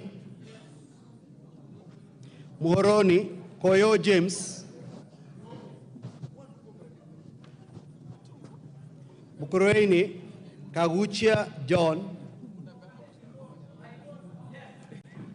Mumias East, Salasia Peter,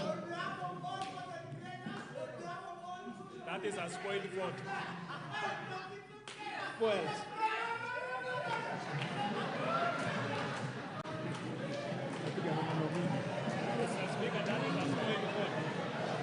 Mumias West. Order. Order. Order. Order, members.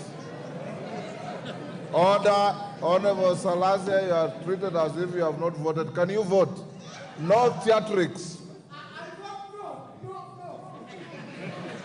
Mumias West, Johnson Naika. Murang'a County, Betty Maina Njeri.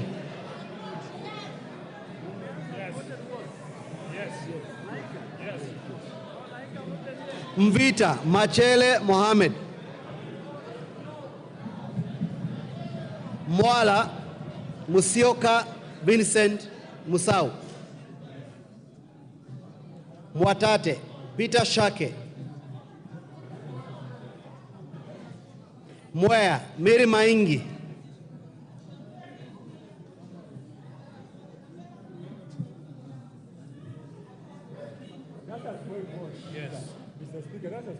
Mwingi Central. Members, avoid making speeches when you vote.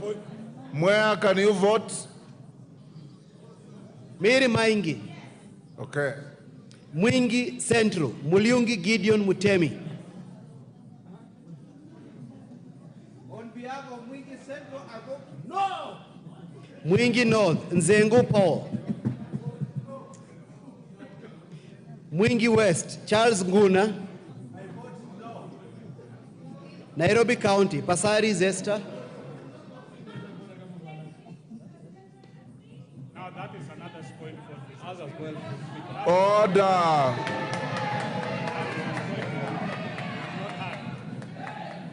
Naivasha, Jane Kihara.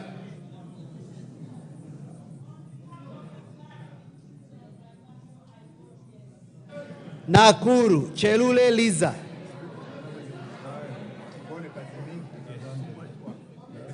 Nakuru Town East, David Gikaria.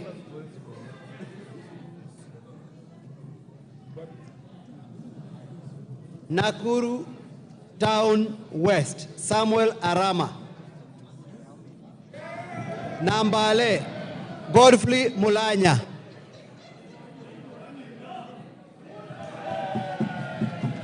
Nandi County, Cynthia Muge. Nandi Hills, Bernard Kitur.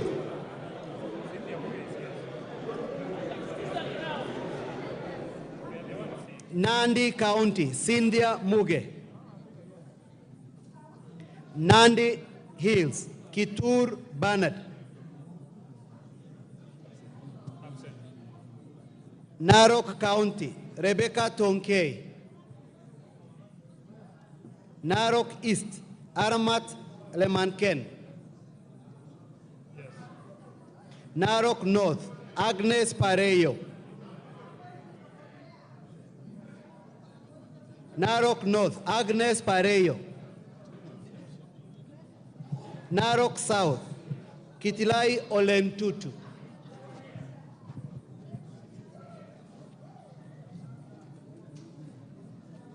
Narok West, Gabriel Tongoyo. Navajolo, Emmanuel Wangwe. Daragwa, George Gachagua. Ndiwa, Martin Peters Owino.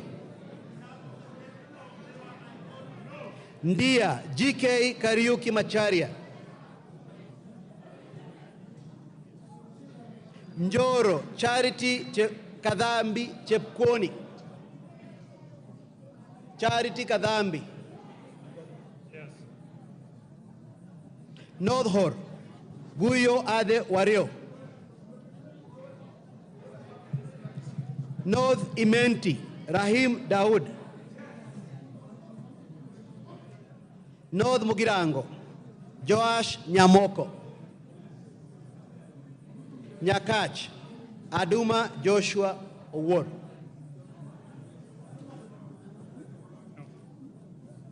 Nyali, Muhammad Ali. Nyali, Muhammad Ali. Nyamira, Jerusha Momanyi. Yes. Nyandarua County, Faith Gitau. Nyando, Jared Okelo. Nyando vote no. Nyaribari Chache, Zahil Janda. Nyaribari Masaba, Daniel Manduku. Nyatike, Tom Boya Ondege. Nyeri County, Rahab Mukami.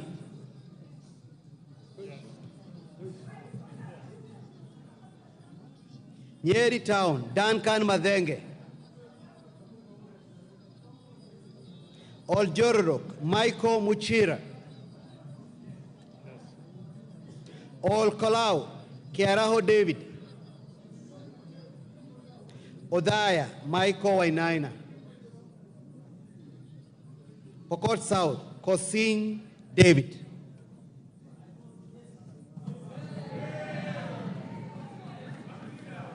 Rabbi Anthony Kenga Mupe. Rabbi Anthony Kenga Mupe.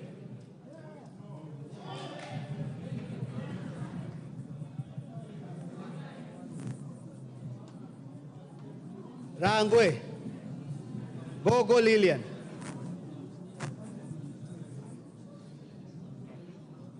Rarieda Paul Otiende Amolo. Rongai Paul Kibet Jebor. Rongo Paul Abor. Roy Sambu Mwafrika Kamande.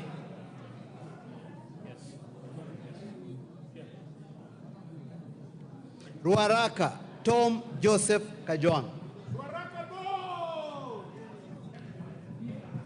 Ruiru Simon Kingara. Runyenjes Karemba Eric Muchangi. Sabatia Sloya Clement Logova. Sabatia Sloya Clement Logova. Saboti Caleb Amisi. Saku Dido Raso. Samburu County Pauline Lengurus. Samburu East Lekumontare Jackson Letoijoni. Samburu North Letepila Dominic. Samburu West Josephine Lesuda Naisula.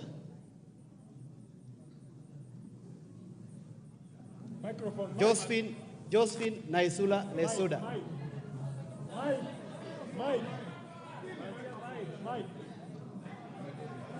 Give her the mic. Yes? I vote no. Seme James Nikal. Seme James Nikal. Chinyalu Frederick. Chinyalu Frederick Ikana.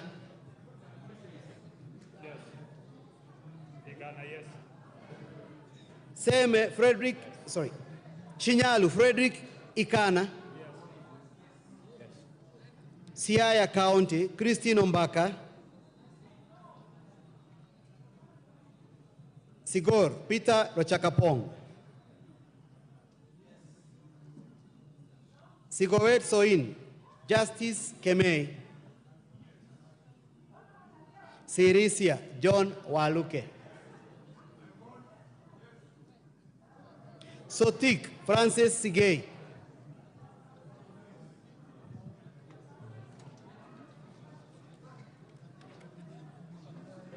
Saudi Menti Shadrach Mwiti. Shadrach Mwiti Saudi Menti. South Mugirango Silvanas Osoro. Soy David Kiplangat. Starehe Amos Mwago. Suba North Millie Grace Odhiambo. Suba South Karori Omondi. Subukia Samuel Gachobe.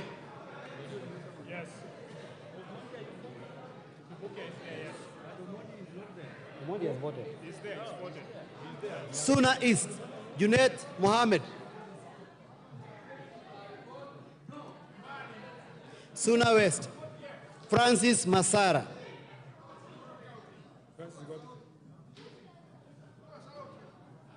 Taita Taveta County Lydia Haika Mziki. Tana River County, Amina Dika. Tarbaj, Bare Hussein Abdi. Yes. Huh? Tarbaj, Bare Hussein Abdi. Yes. Please go. Yeah. Taveta, John Okano Buire. Teso North, Oku Kaunya.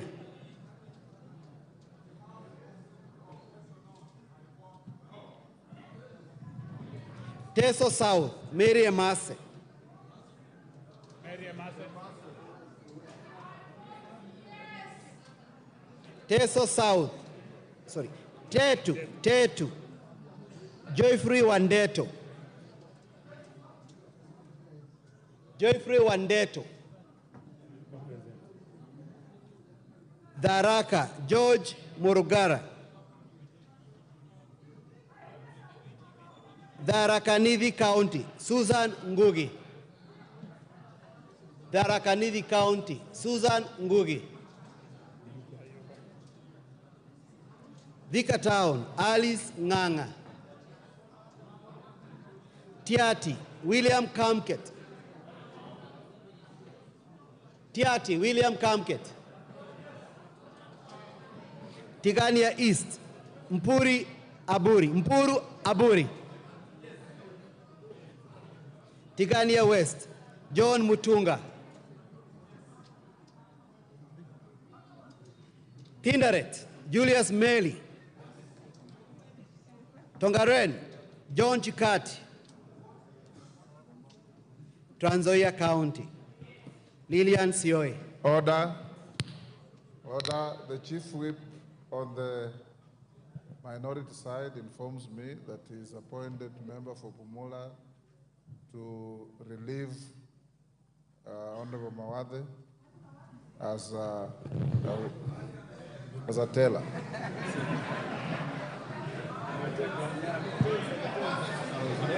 Trans Nzoia County, Lillian Sioi.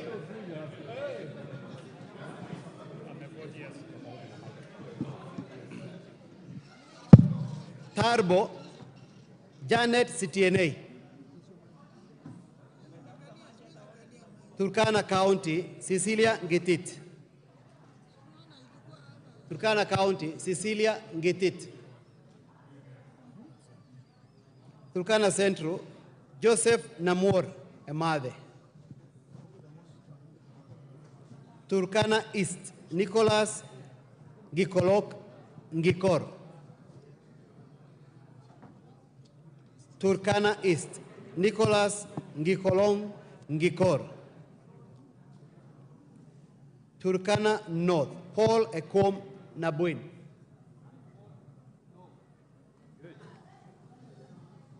Turkana South, John Ariko.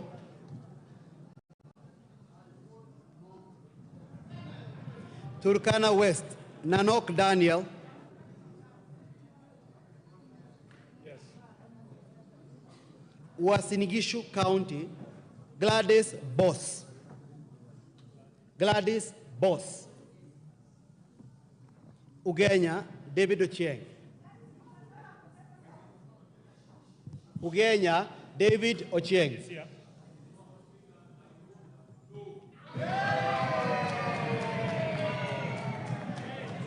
Ugunja, James Wandai. Upio. James Wandai. Oriri, Mark Nyamita.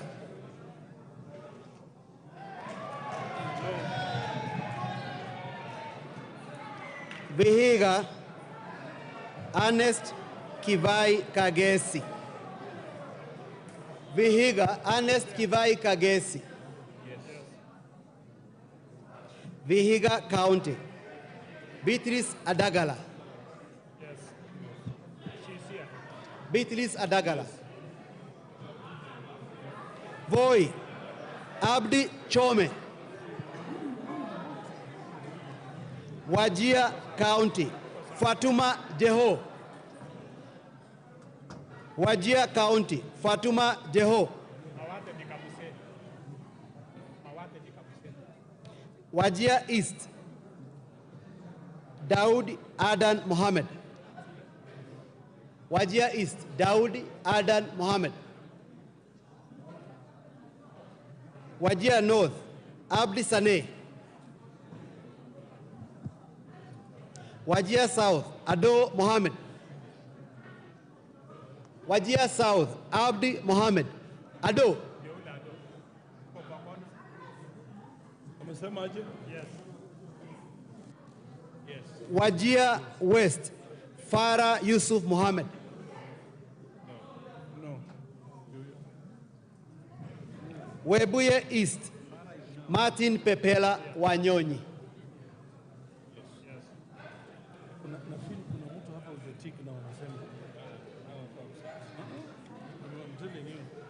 Abdi Daud Mohammed is out of the country.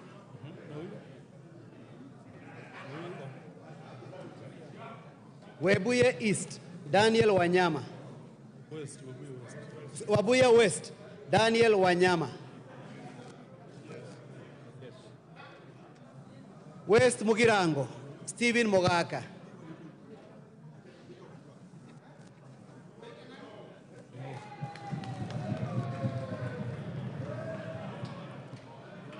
West Pokot County, Rael Kasiwai Chepkemoi.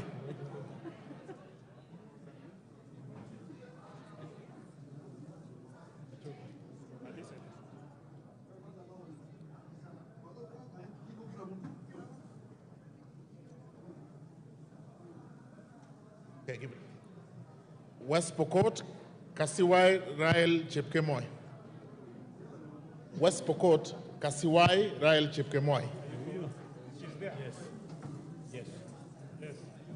Westlands, Wetangula Timothy Wanyonyi. Wundanyi, Mwakuona Danson Mwashako.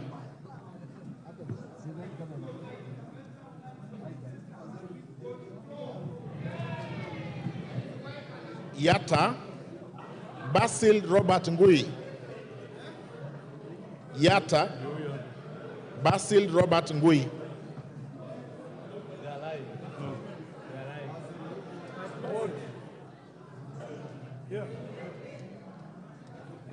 Ali Abdisirat Khalif.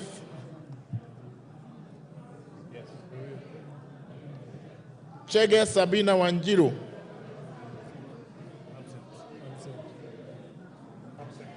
Dina Joseph Hamisi. Harun Suleka Hulbale. Ikiara Dorothy Modoni. Iraya Joseph Wainaina. Koske Joseph Kipkemo.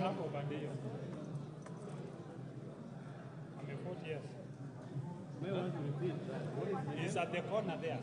He's at the corner. At the corner there. Okay. No, Koske. Okay. I will repeat. Koske Jackson Kipkemo. He's there. Yeah. Mayaka Irene Nyakerario.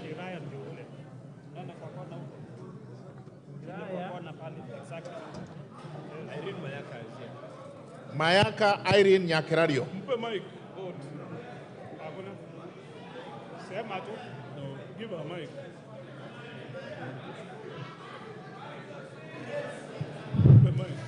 On behalf of Gen Z and the people of Nyamira, I vote no.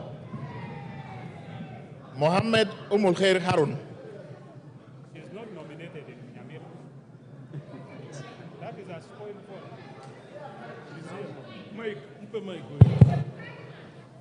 As the Gen Z of the House, born in the year 1996, I say no.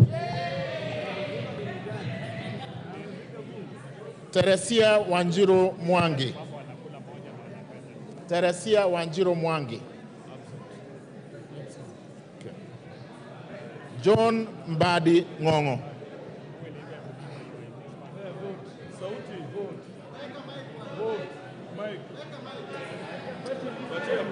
The authentic vote for Suba South is no. Talib Abubakar Ahmed. Talib Abubakar Ahmed. Yes. Okay, done.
Order.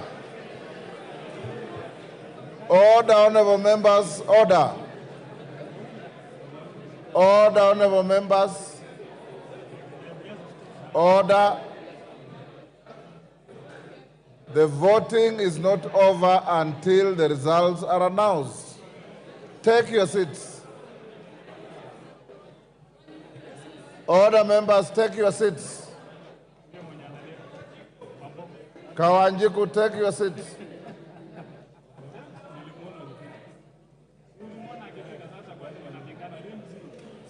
Order. Honorable members, the tellers are not sure whether Honorable Sane voted or not. He's coming to confirm.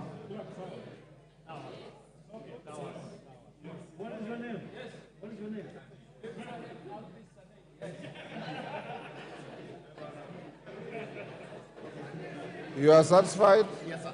Yes, sir. Okay, Sane, take your seat.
Order, honorable members, will the tellers now walk to the bar? Will the tellers walk to the bar?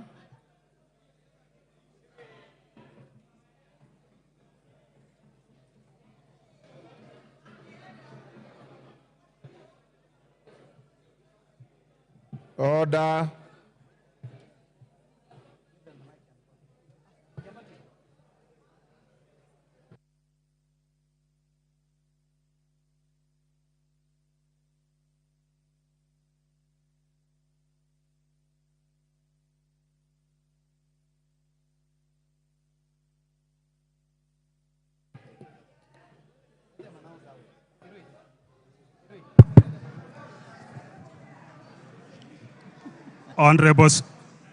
Honorable Speaker, the division on the second reading of the Finance Bill 2024 voting, the ayes 204, nays 115, abstention, Order. Abstention 0. Haya.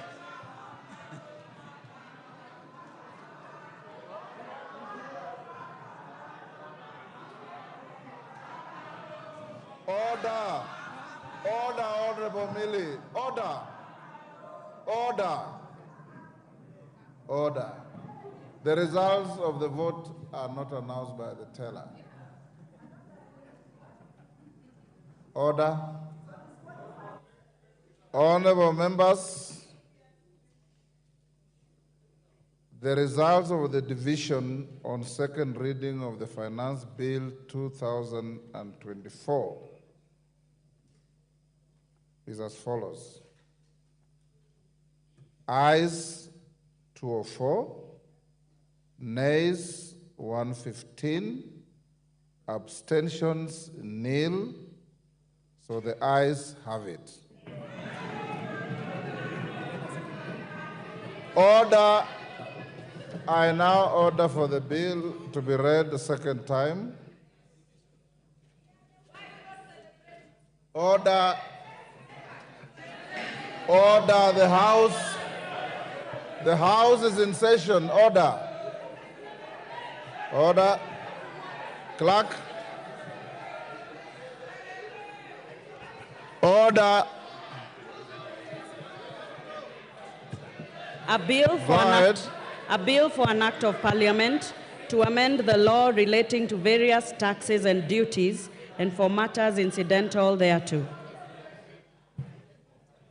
Honorable members, the matter of the finance bill is now over. You wait for the committee of the whole. Those who have amendments to file, you know the deadline was 1 o'clock. The clerk and his team will process those amendments. And as you are told, the House will sit on Tuesday morning when we'll proceed on the same matter. I now order that the next order be open the bar, open the doors. Now call out the next order. Order number 9, motion, consideration of Senate amendments to the Independent Electoral and Boundaries Commission Amendment Bill, National Assembly Bill number 10 of 2024.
Clerk, call the next order.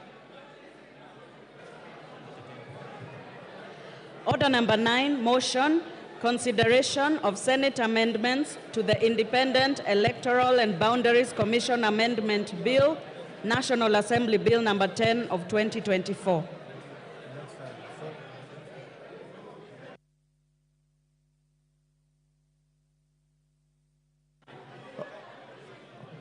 Order, honorable members, order. Order. Members who are leaving the chamber, do so quietly. The next order has been called, order number 9, and I'm calling the Chair, Departmental Committee on Justice and Legal Affairs to move the motion. Those who are recessing out of the chamber, do so quietly. The House is not adjourned, the House is in session. Honorable Murugara, proceed. Thank you. Thank you very much, Mr. Speaker, sir. I beg to move that the Senate amendments to the Independent Electoral and Boundaries Commission Amendment Bill, National Assembly Bill number 10 of 2024, be now considered.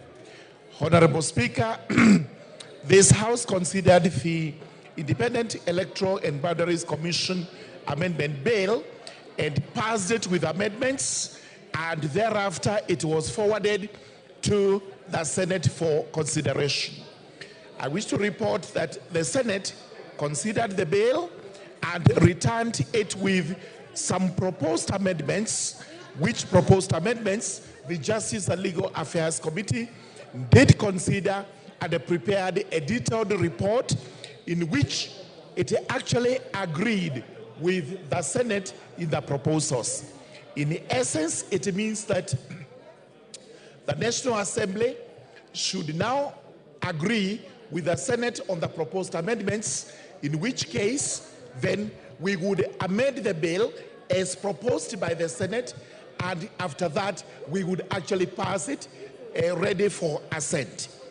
The reason why the Justice and Legal Affairs Committee agreed with the Senate is that the proposed amendments are not major amendments as such, but are proposals that since the IEBC Act is supposed to be considered by the two houses, the bicameral houses, where we have made a provision for the National Assembly, then there is also a mention of the Senate.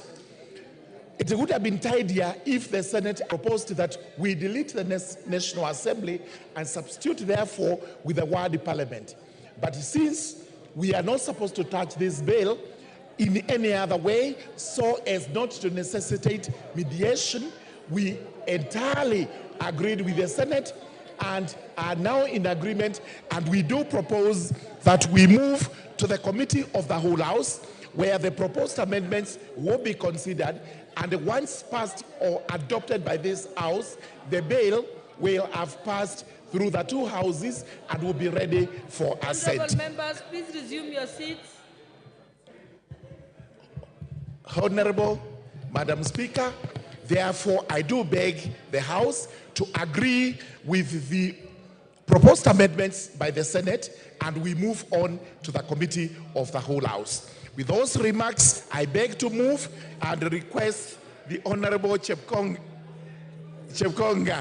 the Honorable Member for Anabukoi, to actually second. I would have given.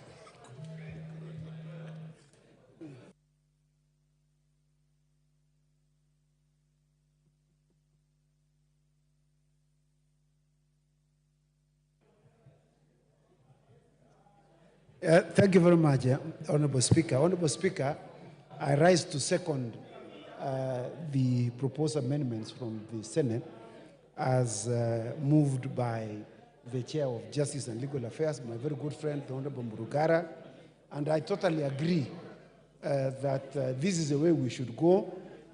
We should consider the other house as also giving input to the making of laws in this country. As you know, the Senate participates in making law, but it is this House that enacts laws. So I totally agree that we approve the proposed amendments that have been forwarded to the House. I thank you. I second.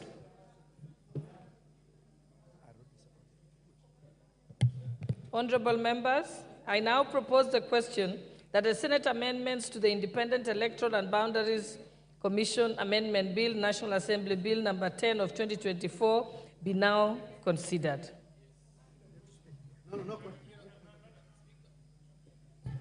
Yes, you may proceed. Do you have your card?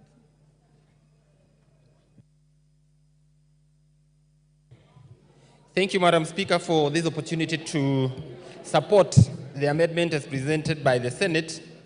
I have had keen interest, especially on this bill.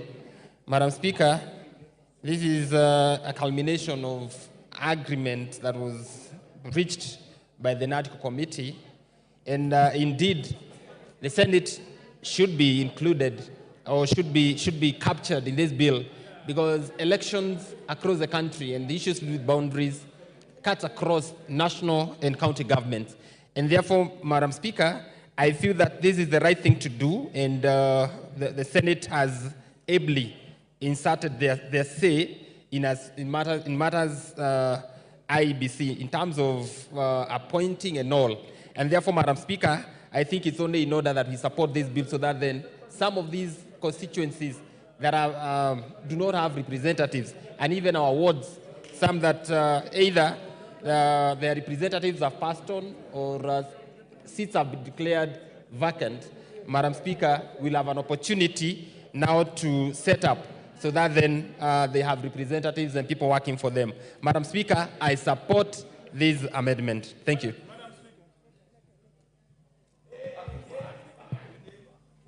The Honorable Member for Mandera North, Honorable Bashir Abdullahi. Thank you very much, Honorable Speaker. Honorable Speaker, this bill is very important, and I want to urge this House to agree with the committee with the Senate amendments. Honorable Speaker, I have a neighbor constituency by the name Banisa constituency. You may proceed. Minority Leader, I'm going to give you a chance after Honorable Bashir. My neighboring constituency called Banisa does not have a representative, and now it is 15 months since the death of our brother, the late Honorable Maalim Kulo Hassan. And all this is because of the fact that IBC is not fully constituted. It's unfortunate that the people of Banisa have been denied representation by the fact that IBC is not fully constituted. Personally, I have made a bill here, which is actually in the House, which seeks that the IBC CEO, in the absence of the chairman of IBC, be given the mandate to gazette a returning officer.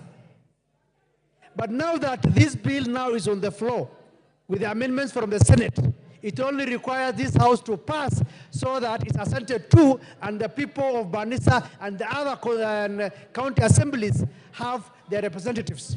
So I want to urge this House to be fair to the people of Banisa and to the other many wards that are lacking representation, so that we fast track and the bill is assented to and IBC is fully constituted. And once the selection panel is constituted, I want to urge them that the membership of IBC Commission should not just take within 90 days, but should be within a span of between 30 to 45 days, so that they are in place and the people of Banisa go for by-election and they elect another representative. I support. Thank you, Honorable Speaker. Yes, Honorable Minority Leader, you had wanted to speak to this? Because you were busy then I gave somebody else. You want to speak? Yes, your point of order, Honorable Junet. Mr. Speaker, I stand under Standing Order 35. I want to ask whether there is quorum in the House. Madam Speaker, you are certain whether we have quorum in the House, Madam Speaker. Mwende nyumbani bana. Wacha kusumbua sisi.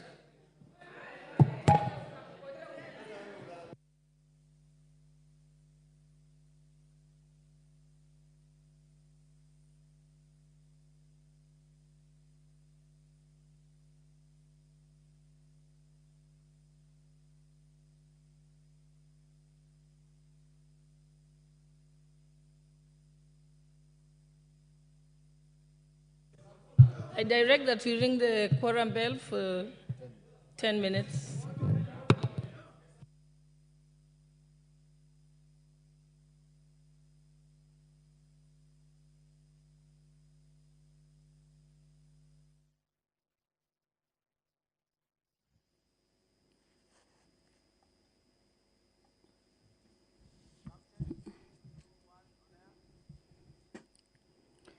Well, the quorum bell is underway. The House has fallen short of the required quorum as the business of the House continues. That is an issue that has been raised by the Minority Whip, Junet Mohammed, informing the Speaker that the House does not have the required quorum during the proceedings of the House, and that has necessitated the quorum bell. The business that is on the floor of the House, or that was on the floor of the House, was the consideration of the amendments to the Independence, Electoral and Boundaries Commission, Bill number 10 of 2024, a bill that is originating from the National Assembly. It's a bill that was considered at the Senate, and the Senate had proposed a number of amendments, and this is a motion that was currently on the floor of the House. Members looking at those amendments that have been forwarded from the Senate.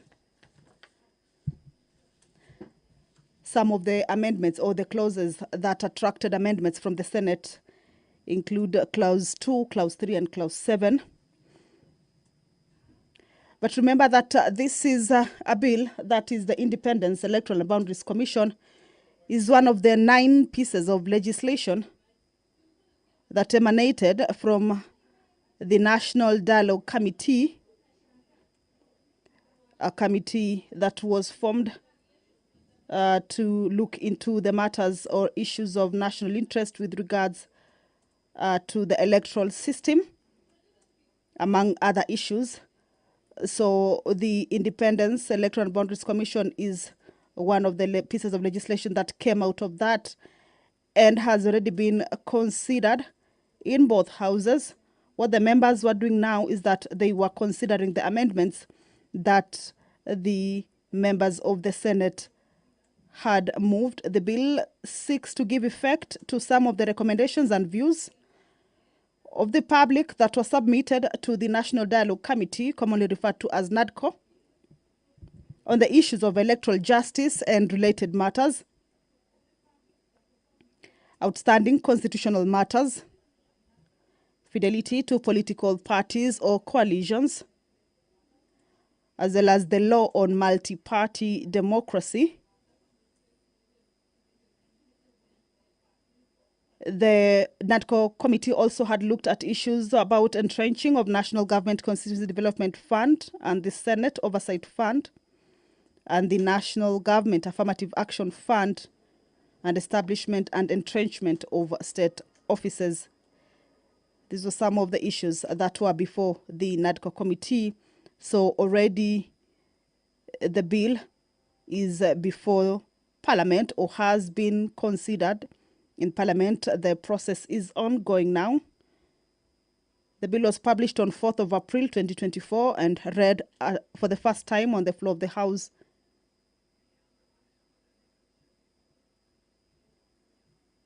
It was considered and passed with amendments by the National Assembly on the 2nd of May 2024. Now, the bill, remember, is one that concerns counties. And with this regard, it was forwarded to the Senate for consideration pursuant to the House Standing Order number 142 of the National Assembly. So the Senate considered the bill and proposed a number of amendments. But the bill generally seeks to amend the Independent Electoral and Boundaries Commission Act, Cap 7C, to clean up the Act by deleting obsolete provisions, amend Section 6 of the Act and include experience in accounting or information and communication technology as additional professional qualifications for appointment as a member of the Independent Electoral and Boundaries Commission. Also amend the first schedule to the Independent Electoral and Boundaries Commission, that is IEBC Act, Cap 7C, to increase the number of members of the selection panel from 7 to 11 in order to accommodate a wide spectrum of stakeholders and interest groups. Remember, this was a conversation and it led